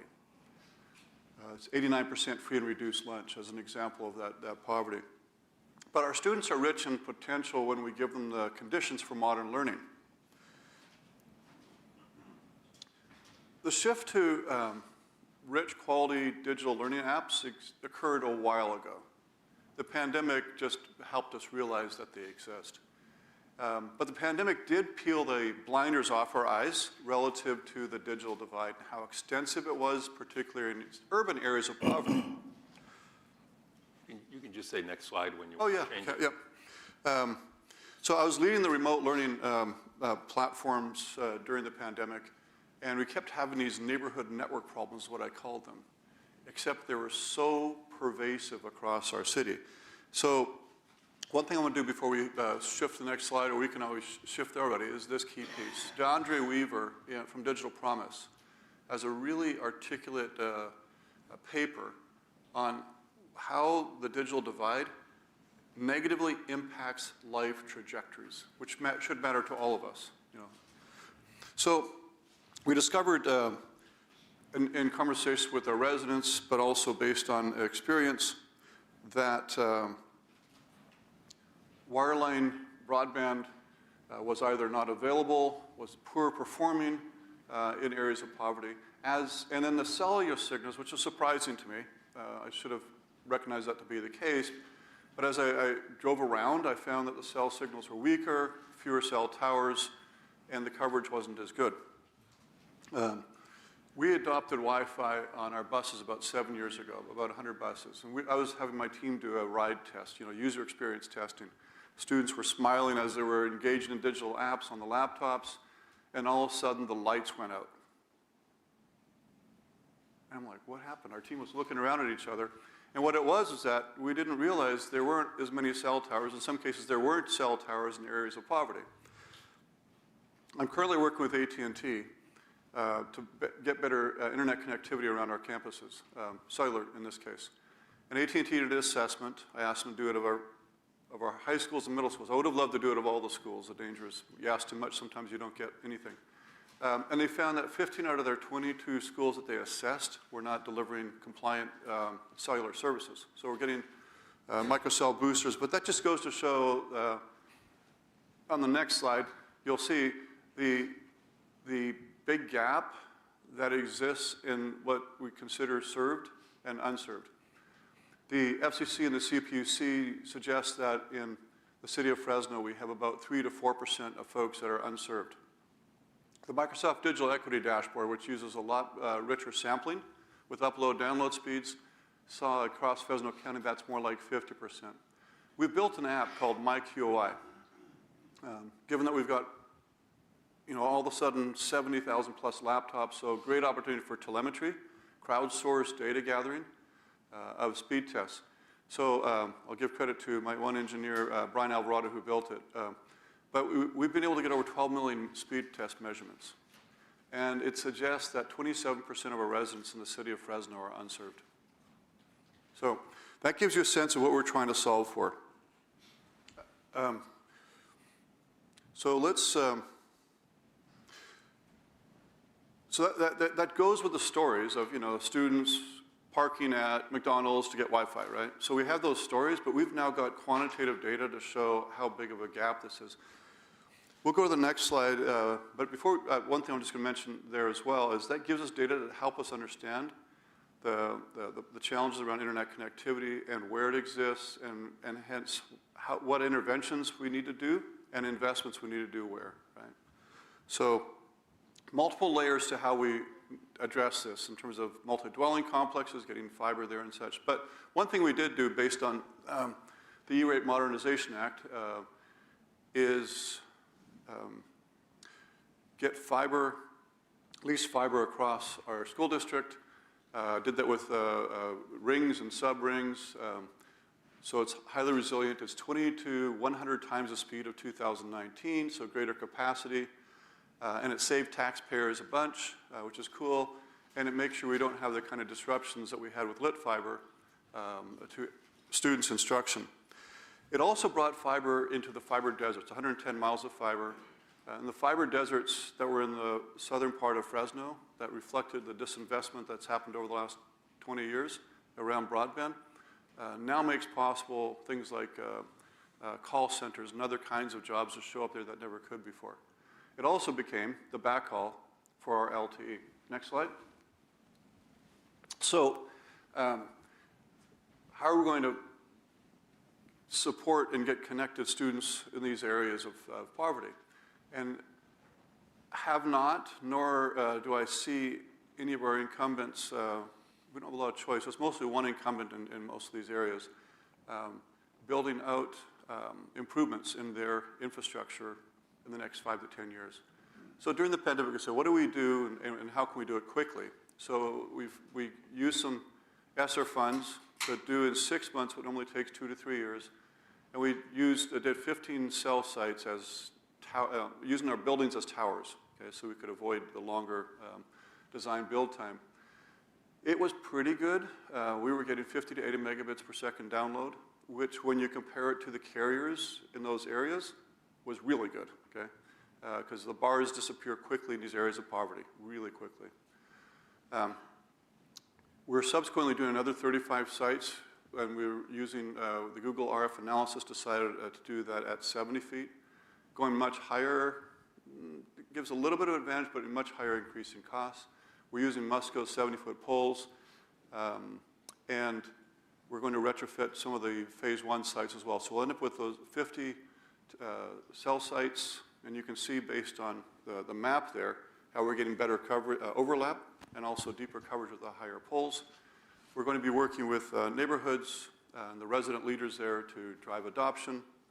And this will be a good infrastructure piece, and given the advancements in RF, we'll be able to use whatever's next, whether it's EBS, more CBRS. And the nice thing is there's advances also in terms of the laptops having built-in SIM cards. So that's great. And to Chairwoman Rosenworthel's point about the homework gap, this helps students connect across their daily journeys. From an equity standpoint, it's not just enough to have really fast internet at our community anchor institutions, nor at homes if we can get that into those homes. It's also got to be across the daily journey. It's what my daughters grew up with.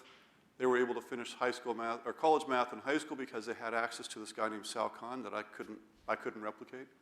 And the resources, even before AI showed up, adaptive learning was rich and valuable for every student to help with their success.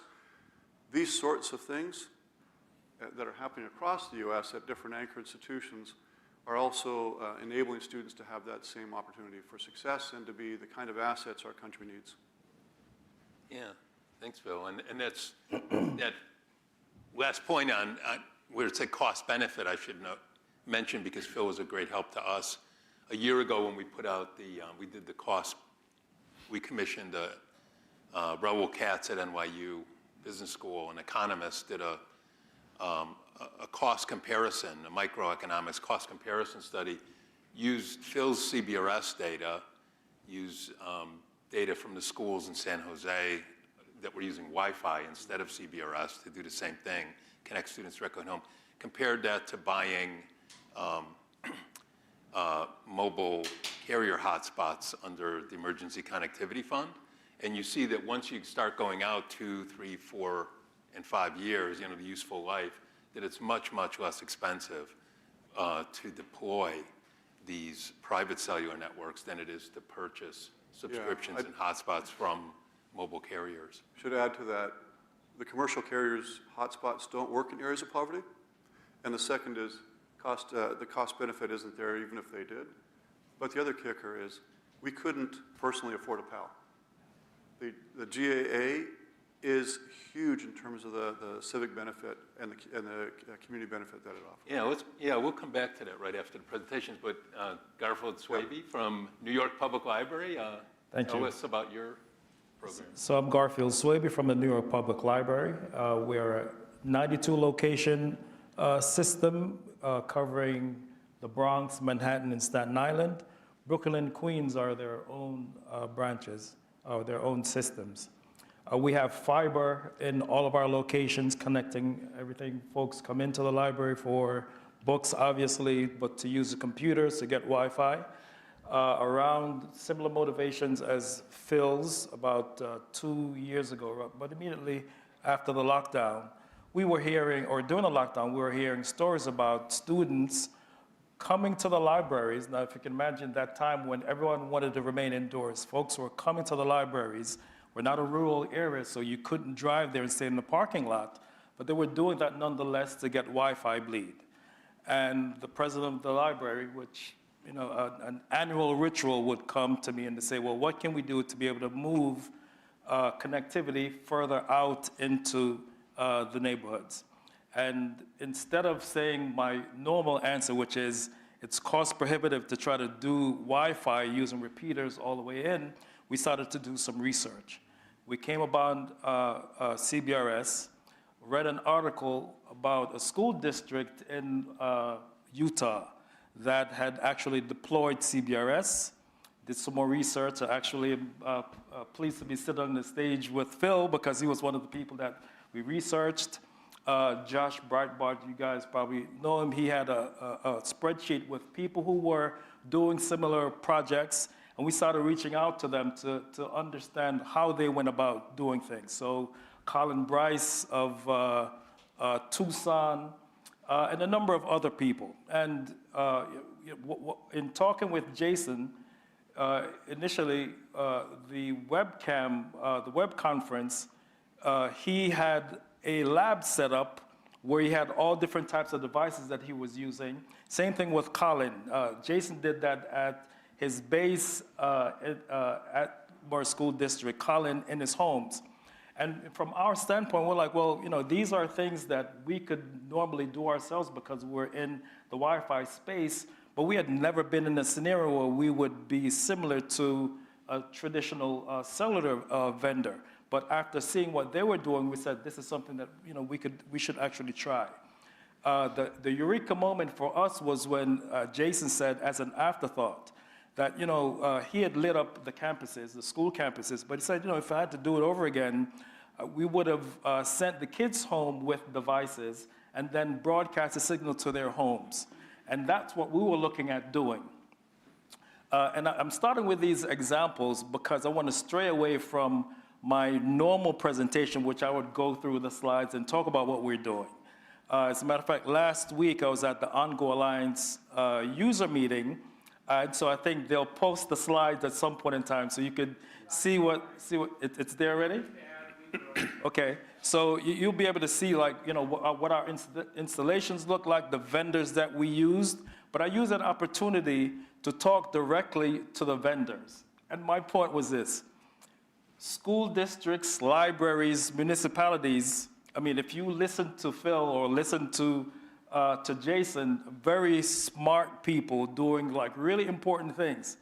Vendors normally, my point was, look at us as invoices where they just want to get some business. But if you think about Phil's app, we did a similar app. So we have developers, but we're not a developing shop. So there's business to be made by engaging with us with our use cases. And so I'm using this opportunity because we're talking with Spectrum administrators, we're talking to policy people that with the two earlier comments or talks to start our meeting today, again, looked or treated, Michael had to ask the question about the roles of schools and libraries. And it's almost as an afterthought that the work that we're doing, or certainly our use case, is of importance. But we are the ones, the REIT person before talked about the importance of using fiber with CBRS and broadcasting that to open spaces and in buildings. That's exactly what we're doing at New York Public Library. So we installed CBRS radios and antennas on 6 of our locations. Using our fiber as a backhaul, we broadcast that out to a specific coverage area because of the limitations of CBRS in terms of power and spread, and specifically within New York City, which is not like Utah or not like Fresno, right? It's very defined, and to date, I think physics is yet undefeated. So, the typical challenges that you have that we're facing, but we're able to, over a period of a year, prove that CBRS, under the right conditions, can be broadcast in an area like New York. One of the things that we faced, however, is we're focusing on the fixed wireless use case, not necessarily in building. And that's because the president of the library said, we have fiber, but most of the people that we have, or the critical people, as Phil said, they do not. And so the first priority is how do we get broadband and how do we get signals out to them? So most of what we're doing is around the fixed wireless use cases. And some of our evaluation with the technology is that from a fixed wireless standpoint, CBRS is still maturing. From the standpoint of using GAA, there's also some concerns, as a library, we're capitally, confined and challenged. So in terms of getting access to spectrum, if it's possible that, I'll tell you about a specific use case we had 2 years ago when we started the project around Fleet Week. Fleet Week in New York is when, the military, the Navy comes in, and so our thought was that we're going to witness drops in our channels and, have it reapportioned for the Navy. And so we worked with our manufacturers as well as with the SaaS providers to make sure that, to keep track on, to make sure that our radios wouldn't go down. Some of the concerns we had there was, in a lot of the technologies, there wasn't anything like an SNMP trap to be able to tell when the radio goes down. So these are sorts of things that in normal, in a traditional networking environment is just normal, but it's not a part of that technology. And so one of the things that we're attempting to do is to work with vendors to be able to say these are specific areas that the technology necessarily needs for it to be prime time. And so those are the things that we can provide, with our expertise. But then also for folks who are looking at spectrum sharing, we have expertise. Because we're so resource challenged, we do a lot with a little. And so we, as institutions, the New York Public Library is 125 years old, which means that, and one of Phil's point, which I like so much, he mentioned, so some of the reasons why we want to look at CBRS is that we will outlive a funding cycle. And so the work that we're doing has to continue. And so we are in the space, we should be given, and I told him before, I'm going to use the fact that I'm new to the space to be naive and to be pie in the sky. In terms of spectrum sharing, our priorities should be as high as some of the incumbents, primarily because of who we serve, and primarily because of the expertise that we've shown and we continue to show.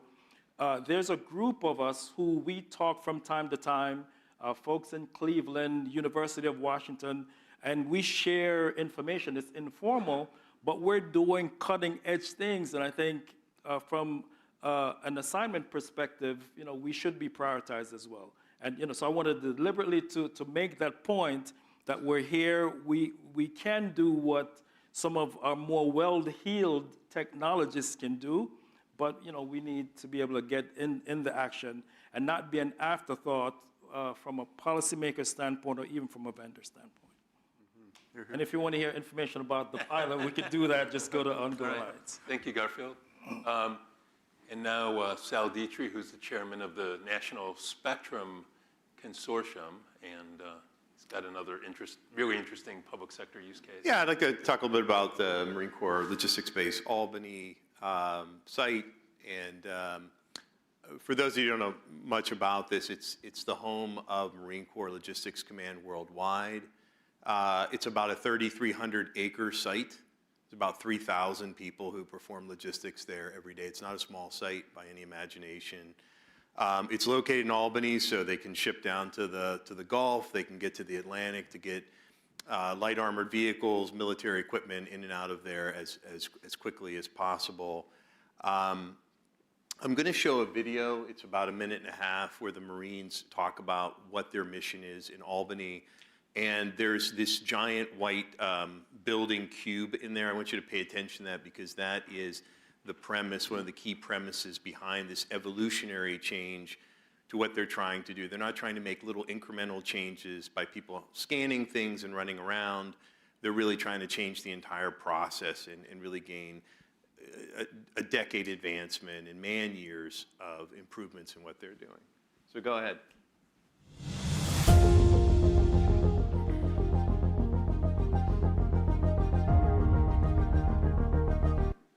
We are standing in one section of Marine Corps Storage Command's Albany, Georgia warehouse operations and the center of our smart warehouse. This warehouse, along with 90% of our warehouse space, was built in the 1950s. Turn the volume up. Our 5G smart warehouse, which has been developed within this legacy facility, provides an ideal test site to conduct experiments with the emerging network and automation technologies in a less than perfect work environment. Within the existing space, we are transforming Marine Corps warehousing, supply, and distribution operations. The 5G-enabled smart warehouse project will exponentially transform logistical operations within the Marine Corps, ensuring that we can consistently exceed service level expectations and mission readiness requirements of our warfighters. We are building a template for the Marine Corps that is adaptable, scalable, and deployable. We intend to transition this into advanced, low-cost supply webs across the globe, able to support combat operations in austere and contested environments. The concepts in INL 2030 challenge the Marine Corps installations and logistics enterprise to reimagine how we sustain the force across the continuum of conflict and in crisis response. We must transform our approach to logistics and transition the enterprise to a naval expeditionary sustainment force, one that is capable of supporting stand-in forces in contested, austere, expeditionary, and littoral environments in support of the joint force. And I had to play a little extra because I think Osprey and Humvees. And it's just cool to be around the Marines. Their motto is, we fight tonight. And that really resonated with me when I got involved in this project because it kind of defines this whole logistics evolution. Whatever they have, whatever shape it's in, it's going to go tonight if need be. It might go to the Middle East tonight. We don't know where they're going to go, but they're the first force in. So we took a process, and this used all GAA. It was one of the first sites in the United States where the federal government actually used spectrum that was participant in an auction. So we worked with NTIA and others to really become the first people to make this available for what they call USMP, the United States and Protectorates, places like Guam.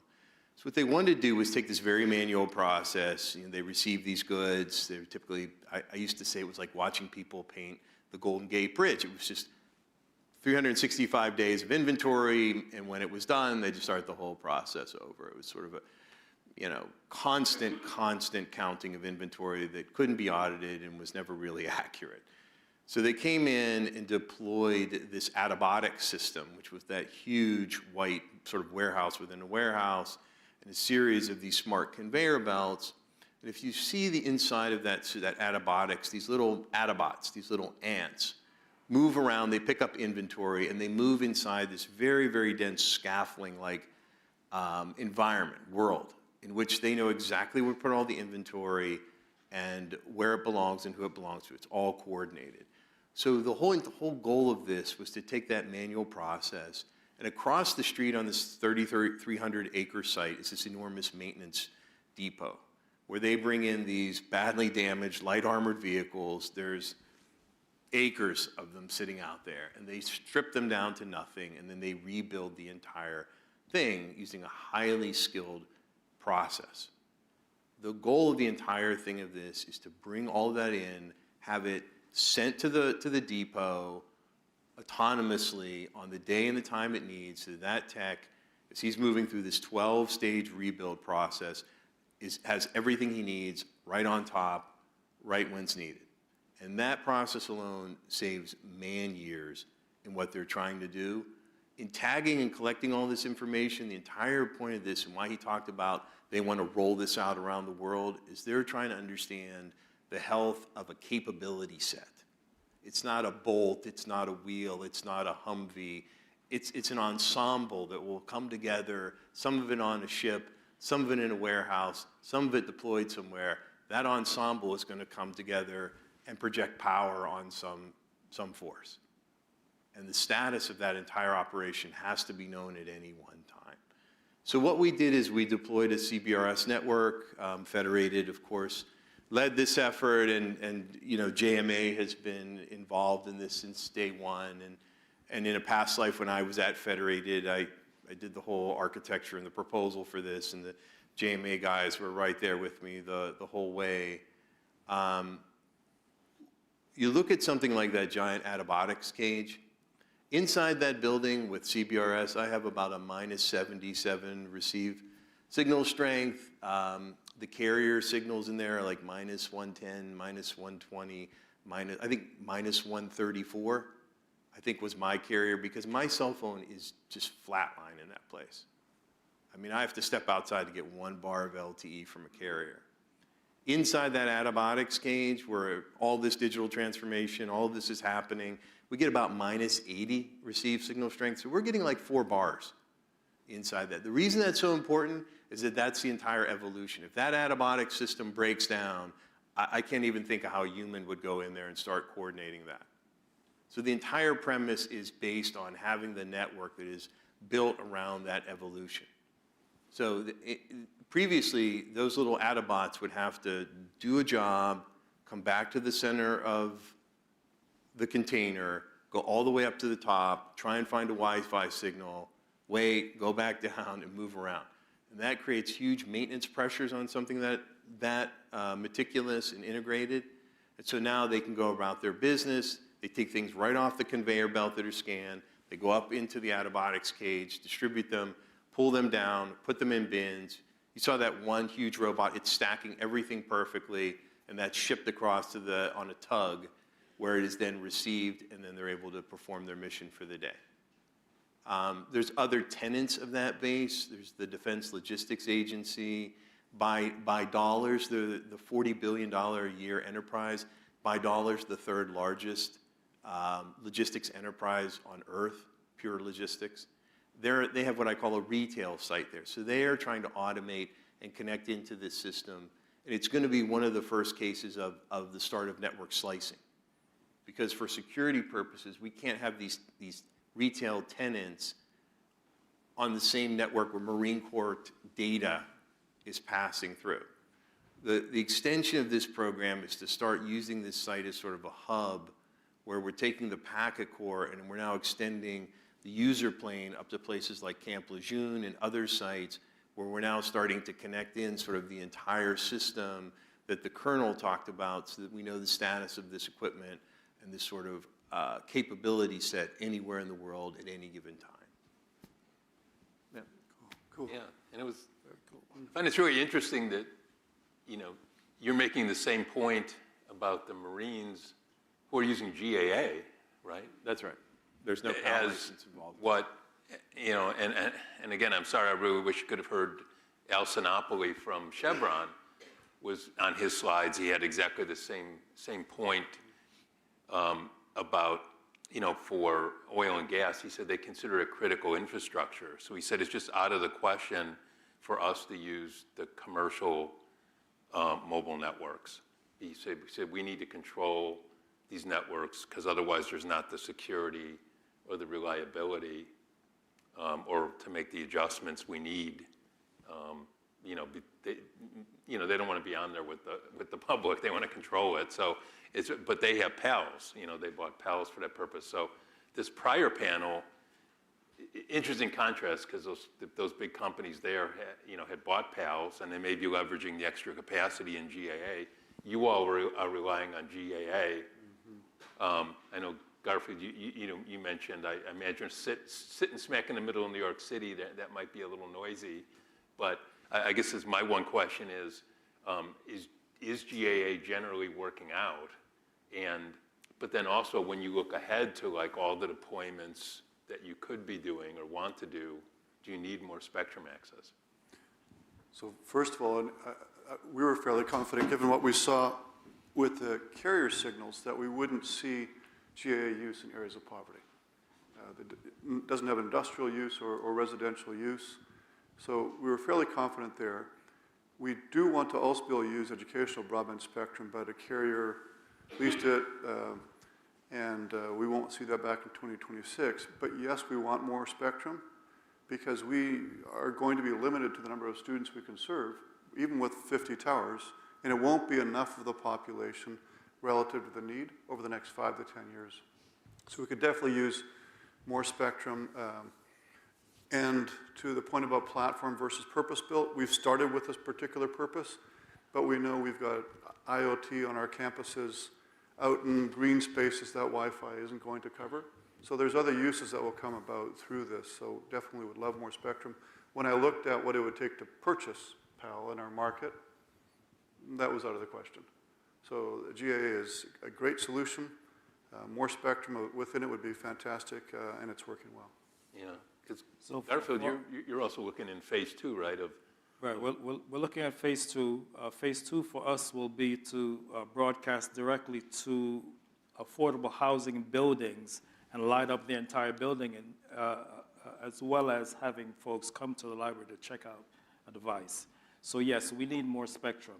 As a matter of fact, one of the companies that has a license for one of our counties offered to allow us to use it no cost for 3 months, and then following that, when we look at what the cost would be, it was certainly prohibitive. One of the terms that I used when I first came into space is that CBRS now is fallow, but with adoption, we know that it's going to become problematic, and so for us, more spectrum is important. And I think if you look at the warehouse, or those are huge, concrete, thick wall warehouses. They're perfectly made for this. And again, like I said, you're getting minus 130 carrier signal in there. You're just never going to be able to get the operation done in the way that business is done today. You can't even maintain a cell call driving back to where these locations are on that base. So if you think about extending that to exercise sites, other areas where they need spectrum right there in a bubble or an area, CBRS GA is sort of perfectly made for that. Yeah. All right. I don't know if there's a burning question, otherwise we'll move to our final panel. Is there? Yes, right here. Tell us who you are.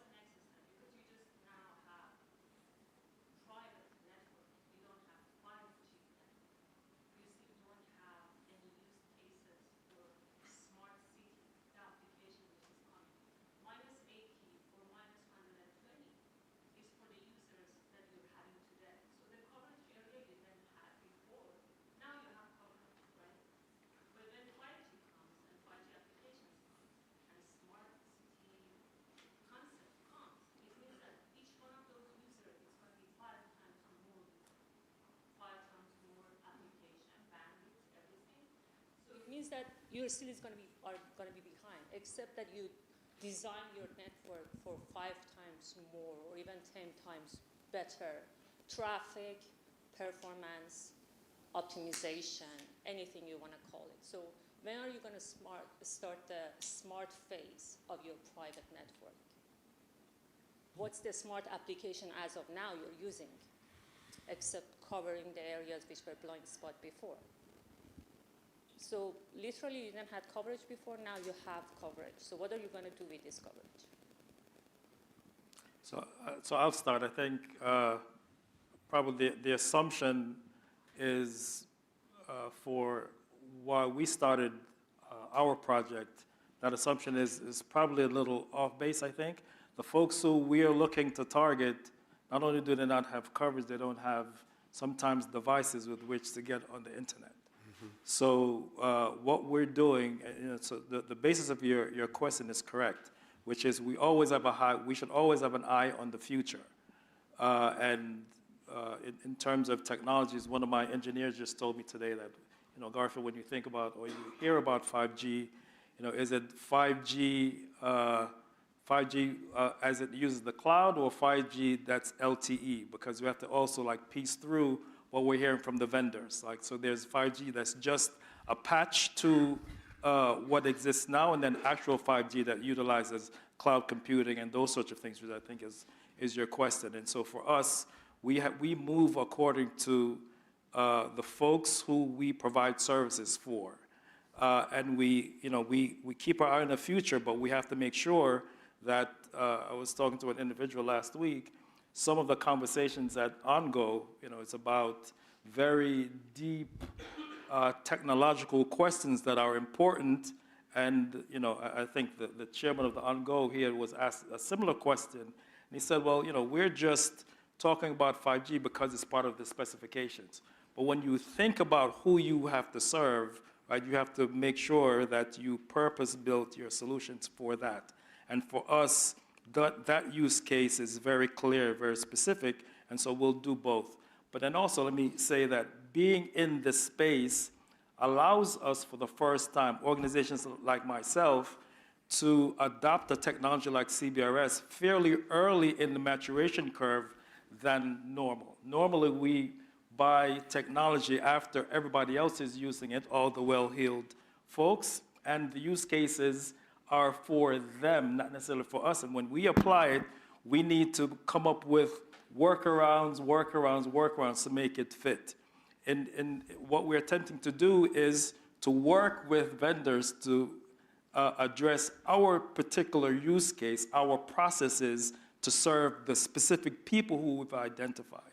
And so in that case, CBRS is important that it allows us to be in that game early from the beginning to be able to influence things. And so I think from our standpoint, that's how we keep our eye on the future while dealing with the folks who we serve. The only one I'm aware of, kind of smarts, a smart city ambition or deployment using CBRS. The one I'm aware of is Las Vegas is starting to do that. Yeah. And we thought about inviting them. Actually, it's very impressive. They started out wanting to connect students, just like Phil's doing, and they've been adding applications. I don't know if it's but they're doing it incrementally, for different public applications. And our next step is actually to share with others. So State Center Community College District, community college students, why can't they share our network, right? And that does require our OEMs to think about platforms that allow for multiple communities to say, hey, this similar to Active Directory, some sort of federated approach that says, this is my stuff, this is your stuff, they can both share the same network. And because initially I'd asked the city, can we use your light poles to do mesh Wi-Fi? And I had gotten, no, not yet. You're not fast enough, you're not 100. But where the city's now open to sharing. And to Michael's point, as we get more smart cars in areas of poverty, they need to be able to still function. So my Tesla gets unhappy when I did the drive tests because they didn't have 5G there, right, and didn't have enough cell signals. So at some point, as we start, the next step probably needs to be more about collaboration within these environments and these platforms. And as more sharing occurs, we'll start seeing bringing that kind of technology into these areas that now have coverage, but now need more intelligence. Okay. Computer panel, that's why I asked Yeah. the question. Yeah. It doesn't relate to the private sector or enterprises, so. Yeah. Thank you very much. So we're going to shift quickly to the next panel, but please give these folks a round of applause. If I could get the next group here, it's fine. Yeah, we can get handhelds, I think. Can you get us handhelds? I don't know. Because I don't think they're mic'd up. Okay, sure. I have to leave right at 2:10. I'm sorry, but I Okay. have to be at my son's school, so how do you want to handle that? Pardon? How do you want to handle that? You have to leave when? 2:10.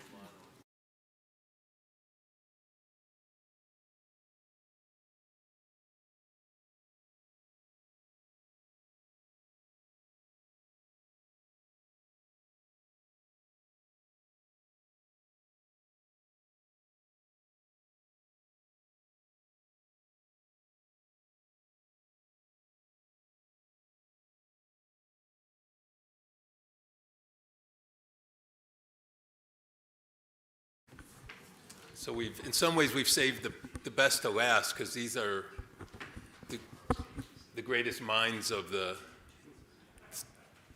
spectrum sharing revolution up here to give us closing thoughts on where we are headed from here. And I'm sorry, we're running a little over and behind due to our technical glitches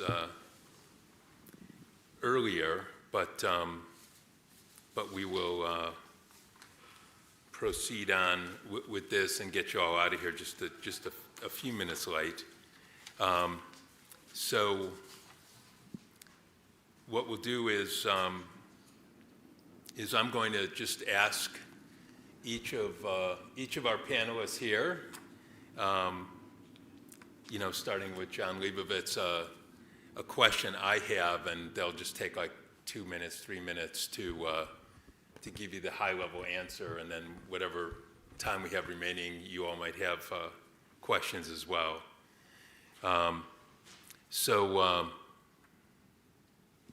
John, you were there at the creation, leading the FCC's original effort to shape the world's first three-tier sharing framework, CBRS.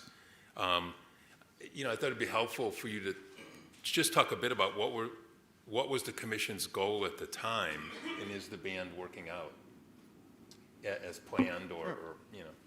So, for context, I started working on CBRS in, I think it was 2010, and it's been a long journey with a lot of baton passes along the way. I think the Commission had several goals in doing CBRS, one of which, the most basic of which, was to put some spectrum to work that was otherwise challenging in a lot of ways, with exclusion zones and other aspects that made it essentially mostly unusable for commercial use. But my personal goal at the time was to explore this concept of a super flexible use band. So the term flexible use gets thrown around a lot in spectrum policy. It's used to refer to the bands that are licensed, generally exclusive use bands that are licensed for commercial use. But in reality, those bands are not flexible in certain ways. They lend themselves toward wide area macro cell networks, and that's great because those are important. We did close to $50 billion of auctions of those bands when I was at the FCC, so not to minimize those. But what I was interested in was, is there a way to expand the tent to include all kinds of different uses that otherwise would be incompatible in the same band, to have maximum reuse of the spectrum for maximum efficiency, maximum productivity, maximum innovation. And in that regard, I think CBRS has been a success. We've got naval DoD uses of the band. We've got fixed satellite services still in the band. We've got carrier networks. Verizon's got tens of thousands of towers with CBRS lit up as core part of their network. We've got new networks with the cable companies turning on their CBRS networks. We've got WISPs. We've got all the private use cases we've heard about today, industrial uses, nonprofit uses.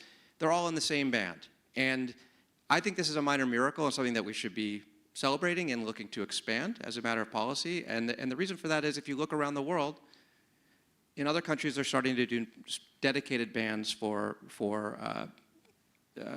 local area private cellular networks. And that's great, but one consequence of that is that it now, if you pursue that policy, if you think it's important to your economy to have 100, 200 megahertz for industrial applications so you can have the factory of the future and the most productive workforce, what that means is you're taking 1 to 200 megahertz out of circulation for the other uses, which, by the way, includes carrier-type uses. With CBRS, we found a way to have all of those uses coexist in the same spectrum.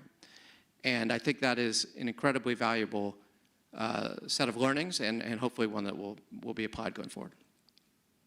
All right, thanks. Well, that leads well into asking Jennifer, so this miracle that John's describing, because the Navy was there, they weren't leaving, we and others, incumbents, worked around them and got all this innovation. Federated Wireless has, spectrum, runs a spectrum access system. Can the SAS do the same, perform the same miracle lower down in the 3 gigahertz band? Is that feasible? Which is, it's also, it's military radar, but just even more so, multiple services. But is it workable?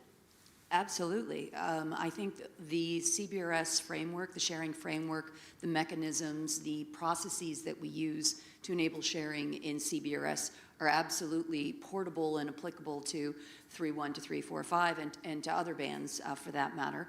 And as a matter of fact, I think were we to adapt the CBRS model directly to 3.1 to 3.4.5 and the incumbent use cases there, that would be the fastest way of getting access to those additional frequencies for commercial use.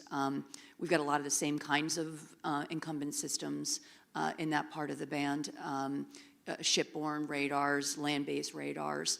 The new challenge will be, airborne. We've got a little bit of airborne in CBRS, but it's significantly greater in 3.1 to 3.4.5.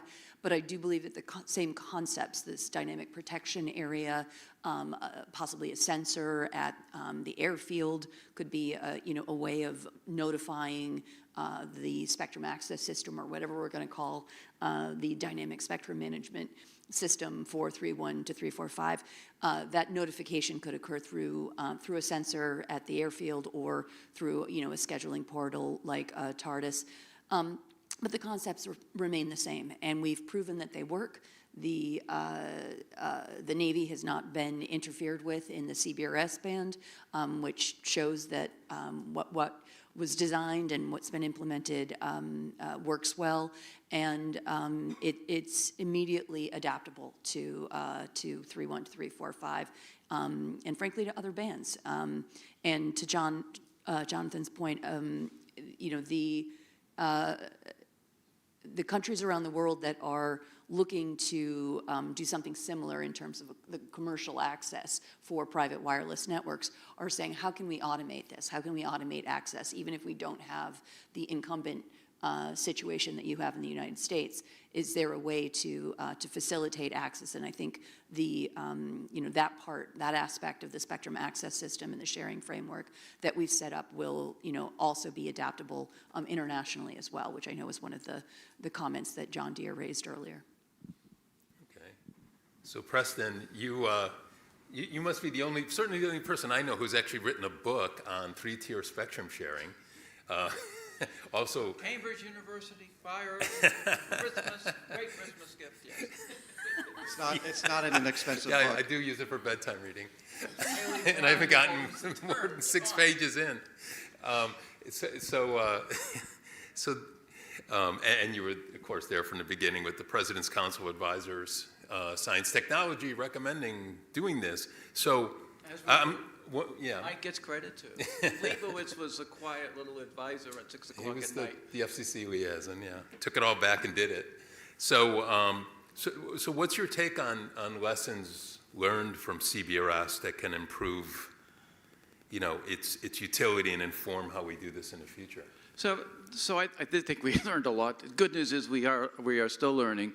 Andy Clegg and WinForum did a document about the technical lessons learned, and if you want to go look and dig into the DBs and all those issues, WinForum's got a document on that. I think the more fundamental thing is that shared spectrum is different than other spectrum.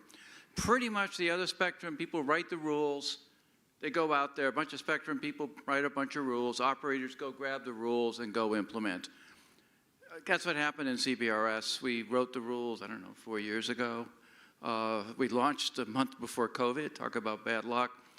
But things really didn't change for the next 3 years. And over those 3 years, we've learned a lot, that we made some good deals with the Navy, and we've learned we made some bad deals. And there were things in the rules that weren't so good. Progress was slow. A lot of operators were doing pilots, and we're not sure about this and that.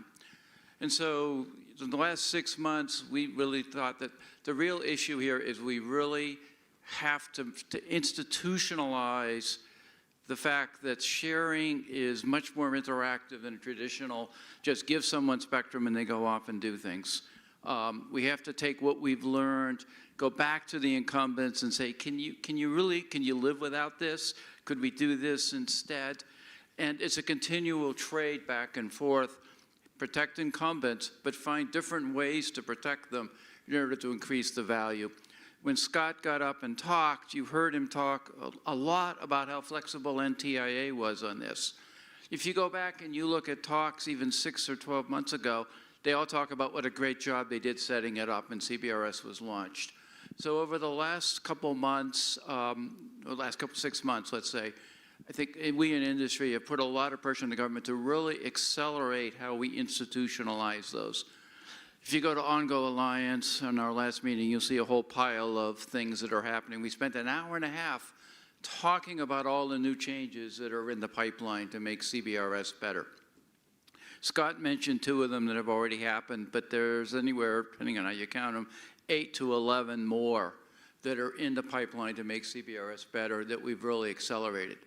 Had, I think, the government not stepped in and worked with us, CBRS is a success.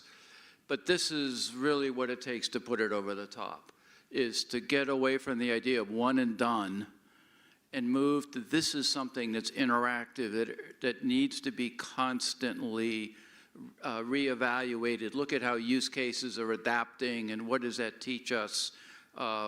Doesn't mean we violate the idea of protecting incumbents, but there's a lot of different ways to do it. Spectrum engineers aren't the right guys to do that ultimately. It's the operators who bring these different use cases. And so that's really the shift, is you have to institutionalize the shift from a bunch of spectrum geeks to people actually building systems and taking that feedback and putting it into spectrum sharing. I don't think we understood that at the beginning, that this was not a one and done, but a continual process. So that's my number 1 lesson learned. Okay, yeah, no, and we have to account for that. Turned finally to Becky, who I must apologize to her. We're about to run a little over because I promised she has important child-centered Halloween commitments. She turns into a pumpkin. So just a warning that she'll be bugging out shortly, but I'm going to make sure to get to her. Cable companies are, of course, very different from all these industrial IoT things we were hearing about today, or even from schools, libraries. We unfortunately didn't get to hear from Manish Jindal from Charter earlier, so we're going to leave it to you to tell us, why are cable ISPs, you all have a mobile broadband product now. Why are you willing to use this lower power shared spectrum rather than buy exclusive licenses for your the mobile networks, which are now the fastest growing mobile networks in the country? Sure, yeah, and apologies in advance if I have to jet out early. And While I may not have written a book on spectrum sharing, I did actually help write the CBRS rules, and I had the pleasure of working with everyone here on this stage in one way or another when I was at the FCC. But as Michael mentioned, I now represent the cable industry at NCTA, and cable uses spectrum for a variety of reasons, but because we're here to talk about CBRS, I'll talk about how we use CBRS. So first of all, cable uses both PAL and GAA. Cable was our 3 largest members of NCTA. We're also 3 of the top 5 winning bidders of the auction. And like I mentioned, we also use GAA, and it's not about being willing to use low power. We saw this as an opportunity to enter a competitive mobile broadband market. It's very exciting for me as someone who helped write the rules at the FCC that this is exactly what we wanted to see happen. We wanted to see competition and new entrants, and that is exactly what happened in CBRS, as evidenced by everything we've heard today. So, now cable is the 4th largest nationwide mobile provider in the country, and we're adding subscribers like crazy. We now have 12 million subscribers, I think, total, and that's helping to drive down prices for your cell phone service. Essentially, it's a very competitive price offering. Also, the way CBRS was designed happened to align nicely with the way cable architecture is designed. Because it is lower power, we can use much lighter base stations, and we can put those on strand mounts, which are already part of the cable architecture, and that can be done with without typical things that might slow down deployments like zoning and tariffs and things like that, because we're putting it on our existing network. So it's not that we got stuck using low power. It was a great opportunity, and I think consumers are seeing that. Okay, thanks. Well, while we still have you, in case you want to answer this or anyone else can, also, your competitors in mobile, particularly the other trade association, CTIA, has just very recently released a report which they said where they said that they did drive-by testing of signals, of mobile signal strength or mobile signal coverage, and they said we're not hearing a lot of CBRS out here, so this band is actually not being used and is a failure. And I know part of that obviously is is cable's just getting revved up on this, but in general, is that a fair way to assess CBRS at this point? Yeah, thanks. I'm glad that you asked that question. And CTIA has done 2 tests now in select markets, not at all nationwide. The first test was done very early on, just right after the FCC had finalized licenses. So I don't care what band you're in. You don't go just for getting a license usually and turning on a network, especially not in a new network. From a technical perspective, drive tests were aimed to determine, do we have wide area geographic coverage by high power cellular deployments? And the FCC has used it to determine are most road miles covered, which, by the way, they are. And it's not really a fair way from a technical perspective to measure CBRS. On top of that, CBRS is a temporal band. So folks use CBRS at, let's say, a sporting event. Well, if you're not driving by at the exact moment, you might not catch that. But that's the beauty of CBRS. And as we heard today, a lot of CBRS is being used indoors in shielded environments where you wouldn't pick up that signal.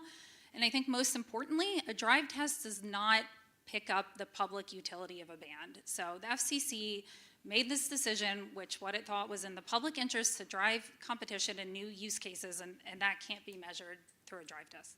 So, yeah, I can't resist this one. So it's a shame they weren't at Wind Forum last month when we had a session about doing spectrum measurements to follow the CBRS event. And one of the things they said is you can't drive test things that have directionality. A large part of the deployed CBRS space is WISPs. They're highly directional. You will not see them if you drive by unless you happen to be in their main lobe. So that missed 2/3, 3/4 of the deployed radios. They won't even hear. And it's a shame because I don't think they even realize that. They had the incredible insight that one of their members said, gee, if we use higher power, we go further. Okay, physics works, that's good. And the whole idea that you want to measure the number of base stations, although we actually have more base stations than they have towers, what counts is bandwidth. And the whole CBRS strength is that you can deploy 100 radios where they can deploy 1. That's 100 radios providing bandwidth where the cellular architecture goes for 1. We want to be able to create very intense networks. You don't get to measure that by drive testing. I think at one talk, Andy described them as widely disabused. It should be, because really it's not a meaningful measure of how the band is being used when you built a band that's short range. If you took that argument, you could probably argue Wi-Fi wasn't very heavily used, because if you drive down I-95, you don't see a lot of Wi-Fi. So if the argument is that CBRS has the same utility as Wi-Fi, I think I'll buy that. I'll walk out of here with that. Broadcast TV is very intensively used, according to a drive test. They were measuring their own use case and then saying, you don't measure up because you're not doing what we do. Well, that's the point. You're doing everything else. Yeah, let me ask one more thing and then we'll go to the audience and then we'll quit. But John, you wrote an entire paper, which was excellent, by the way, with Ruth Milkman on the question I asked Preston, lessons learned from CBRS so far and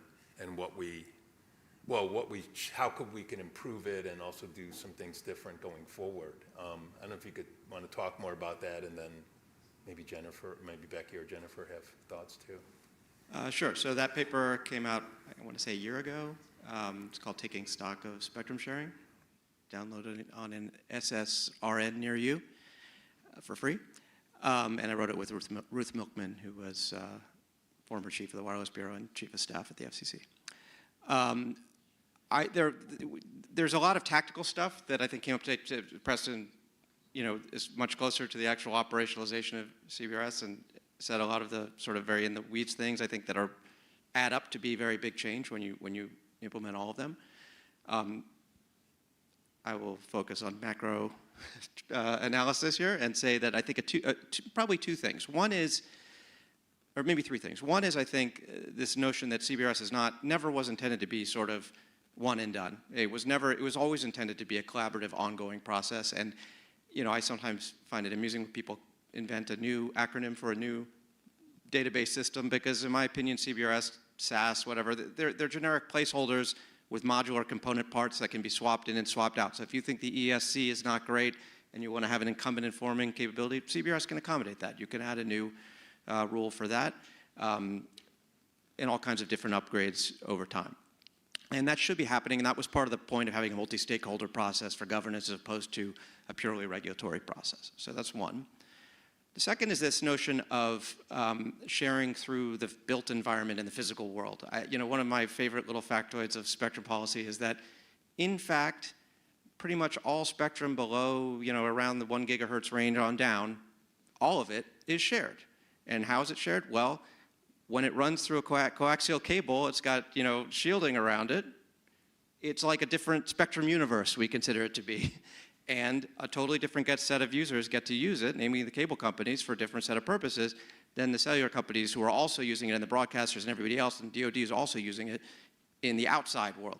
And all of which is to say that there are lots of similar types of effects that happen in the natural, in the physical world we live in, the biggest one being indoor access, right? So we've heard a lot about buildings that are like Faraday cages. We should be leveraging that to the fullest extent in thinking about spectrum policy and how to reuse spectrum as intensively as possible and get the most diversity and innovation in uses. The third thing I will say is looking forward, I think that, CBRS was in some ways, we always thought that it would be compatible with the 4G ecosystem, which was the dominant cellular ecosystem at the time, and thankfully has expanded into 5G. But that sharing capability is, if you will, sort of a bolt-on onto the ecosystem, right? There's a notion of proxy controllers and certain devices that sort of attach to the cellular network and allow that sharing to happen in, call it medium time, right? Coordination events happen, things change, but they don't change millisecond by millisecond.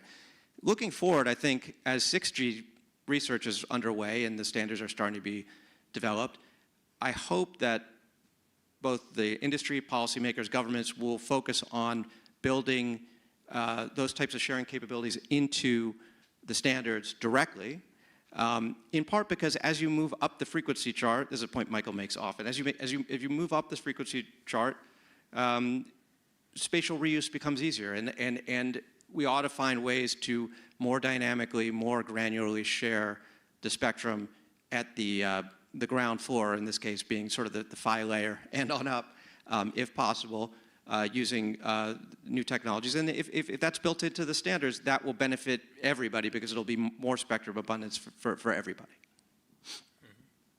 Becky, do you have anything on this? Yeah, sure. I'd love to add on to what John said.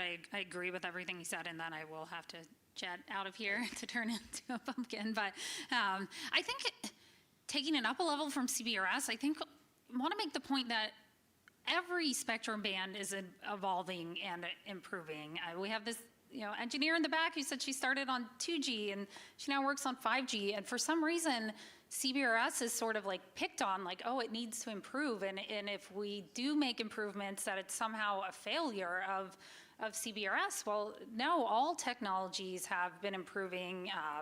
The FCC is constantly reevaluating rules and looking at ways to make it better, whether it's from cellular technologies to wireless emergency alerts. I mean, we're always evolving in the technology world. And I think I want to say the biggest success we as a cable industry see from CBRS is that we have demonstrated that federal and non-federal users can coexist in a band without interference. Now, hopefully we can maximize commercial use going forward, and perhaps we were overprotective at the start, but that is a great lesson to be learned because we all know that use case is just going to get harder and harder, and we need, as America, we need to invest in the future of spectrum sharing, so it's not too late.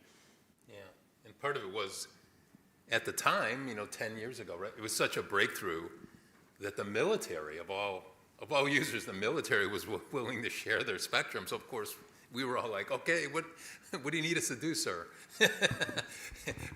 When I think somebody used person used the phrase mutual obligation is going to have to come into play more and more for sharing federal spectrum. Jennifer? Thank you. Bye. Thanks, Becky. Have fun. Thanks very much. Sal Dietrich spoke about the Marine Corps logistics base in Albany, Georgia, and for me that is the perfect example of the 1 + 1 = 3, where we can enable the Navy to continue to achieve its primary purpose in the CBRS band with the radar operations. We can let commercial systems into the band and grow an entire new industry, and then the military gets to take advantage of all of that commercial technology development and improve the way they themselves are operating. I think we need to recognize that as one of the main successes of CBRS, is that full circle and the product being greater than the component parts initially, and one that we should look at, for future shared bands as well. In addition to, as John said, that we've got opportunities to make even more efficient use of the CBRS band, taking advantage of machine learning, and as well as input from the 5G radios themselves. We could be making smarter decisions about how much more intensively the band could be put to use, whether it's for indoor use cases or directionalizing outdoor deployments. I think we can continue to improve on the commercial side, in addition to working with our friends in the government to improve that aspect of the shared band. Because we're not just sharing commercial to government, we're also sharing amongst the commercial users, and there's an opportunity for improvements on both sides. Yeah, I think now that we've gotten into we do spectrum sharing, I think when we did PCAS and CBRS, we just wanted sharing. That was the goal. In trying to sort of restart the regulatory thinking, I tried to come up with something that would work for liberal arts majors. And so I sort of came up with, well, you can say you're sharing with me if you invite me to a meal, and after you're finished eating, I can have whatever's left on your plate. Well, that's sharing in a way. It might not even be worth my opportunity cost. So if I'm just desperate, if I'm just saying I want to share, I accept that. But if I'm trying to balance that opportunity versus other opportunities, maybe I should go panhandle. I might get a better deal. And so we need to keep the pressure. There's always reasons not to offer things up, particularly for an incumbent who has protected status. And so keeping them accountable that this is a shared meal where we both benefit from it versus I get your table scraps. Because the inclination is to itch back towards table scraps because spectrum managers here or there say, oh, this might happen. And spectrum managers are incredibly imaginative. You might think it's a dull business. It's not. They're very imaginative at finding edge cases to prove whatever they want to prove. And so holding the leadership accountable against that goal of we want something that is mutually advantageous and mutually fair, not table scraps, because I think the system sort of has a tendency to move to that. And it's up to the whole community at the leadership and philosophy level to make sure that it is truly a shared meal and doesn't revert towards table scraps. Maybe that's the ground state. I think this also brings up a point that there's a huge incentive for DoD in particular to want to share spectrum. If you think about it from the standpoint that the sharing with the commercial user base is what enables sort of the development of advanced dual-use technologies, which is what they're looking to do with 5G for their own deployments, both in the kind of things we've heard about in terms of logistics and bases and in building, but also out in the field and in tactical environments, which, by the way, are also their own form of private networks. And, it's a way to effectively convert legacy spectrum that is usable in a certain form and format for a very, very important mission, continue to do that, but also make the spectrum future-proof for a new set of missions that is compatible with other commercial uses at the same time. And that's a really big deal, which I think DoD understands. They did not necessarily understand that when we started this process. I think this process has been a learning journey for everyone. And I hope that informs the policy going forward, because if you want to have a 5G or 6G capable military, they're going to need spectrum and ecosystem that supports the types of missions that they want to undertake.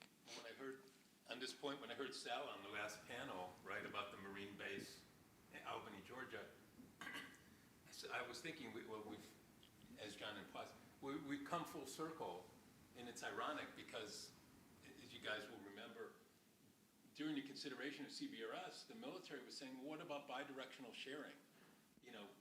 Out at our bases, there's like, the spectrum's not in use. Why can't we use it when it's not being used? Because we have needs too. And by the way, we'd like to get access to commercial it wasn't 5G then, but commercial 4G and now 5G.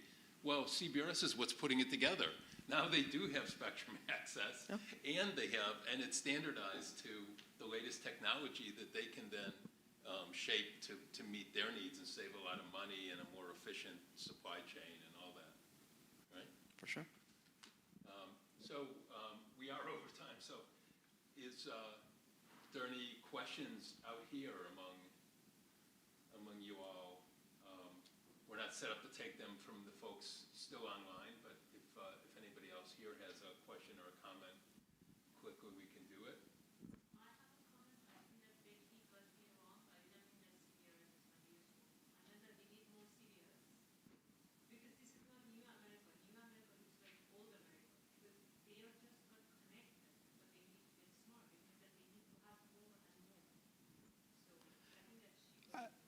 I mean, I took your point to mean that CBRS is just getting started, and there's new applications that will come online by virtue of, I think back to John Metzaluna's point earlier on, there's a platform aspect to this that you start with one application and then you start to layer on. I'm not sure if I said your name right. Sorry. Okay. Sal, the E3. Ladies and gentlemen. No, but you're layering on more and more applications. That's going to, but also the basic applications are going to be more, have higher usage expectations themselves. And that leads you down the path of, yes, we can do more with better sharing, better techniques, better technology, but also more spectrum. And that's got to be a serious part of the policy discussion that's happening right now.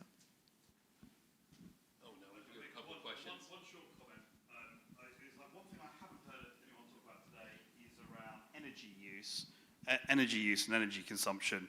And one thing I'm seeing in UK and Europe is if you're using shared spectrum with low power, for example, in building or where it's needed, coming back to the directionality, you're not wasting energy blasting macro signals through walls and heating up concrete. And I think that's an argument that I'm seeing starting to see advance more. Correct.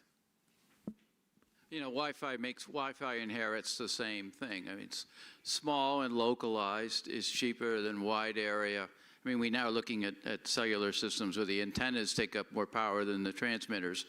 So there's a lot to be. If you want to cover an area, lots of low power stuff is a better way to do it than one big high power that's massively overpowered in the center and is lousily weak at the edge.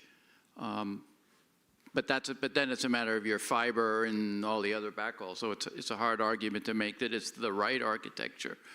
But it's exactly what the CTIA study missed, was that is where we would like to be as an endpoint. So did you still have a last point? Do you think we're at a point for what I would call a developer ecosystem in spectrum? From the application perspective, I mean, these SaaSes are large organized data sets, right? That's the foundation of things like AI. You see in 5G where everyone's trying to push to build, start application companies, right, around the RIC and all of that. Is that something we're looking at in spectrum, is to start seeing more of these application developer ecosystems on the software side that start leveraging the spectrum data? The SaaS does some of that. It could partner with other entities to bring that together. The reason I was thinking about it is around this FCC notice to look at AI, and I think the SaaS are perfectly made to start that. Yeah, but Sal, I don't know if you were around, but we had a minor. So originally, the FCC first NPRM said that the data was public, and Google thought, frankly, that was a good idea. Anyone could review it. A number of the operators were really concerned with the privacy of their deployment, and so I think, was it with you or was it with Trump? I think it was after Trump came in. But then basically the data's all locked down. So I do think we have a repository that could really be useful, but we both Federated and Google, we kind of talk to each other, can we release this or not? Because we'd like to open the kimono. So people can understand the statistics, the type of use, how's it moving, but we're really hamstrung by what the operators insisted on. I think we need to find an incentive for those operators to want to share that data, to enable us to make smarter decisions about spectrum usage but we've got to find the right incentive, right? What do they what's the benefit to them of sharing that data? And I hope better access to their own spectrum, better visibility into how they're using their spectrum. Those might be incentives worthwhile to get over that reticence to share. We just did a 9-month effort at Wind Forum CBRS Alliance for our coexistence to enable the SAS to tell the guy who might be interfering to get just the two of them together to talk about the interference because of all of the limitations that appeared in the final reports and order. But yeah, it's a lost opportunity, and we should never let that happen again. But again, it's a good example of let's continue to improve the government to commercial sharing, and let's continue to improve commercial to commercial sharing. Both of those are We'll all vote. John was right yes. in his version. No, and I would add, if you have more spectrum, it also solves some of these problems as well. All right. Well, that sounds like the right note to end on. So please join me thanking this group, and thank you all for being here today.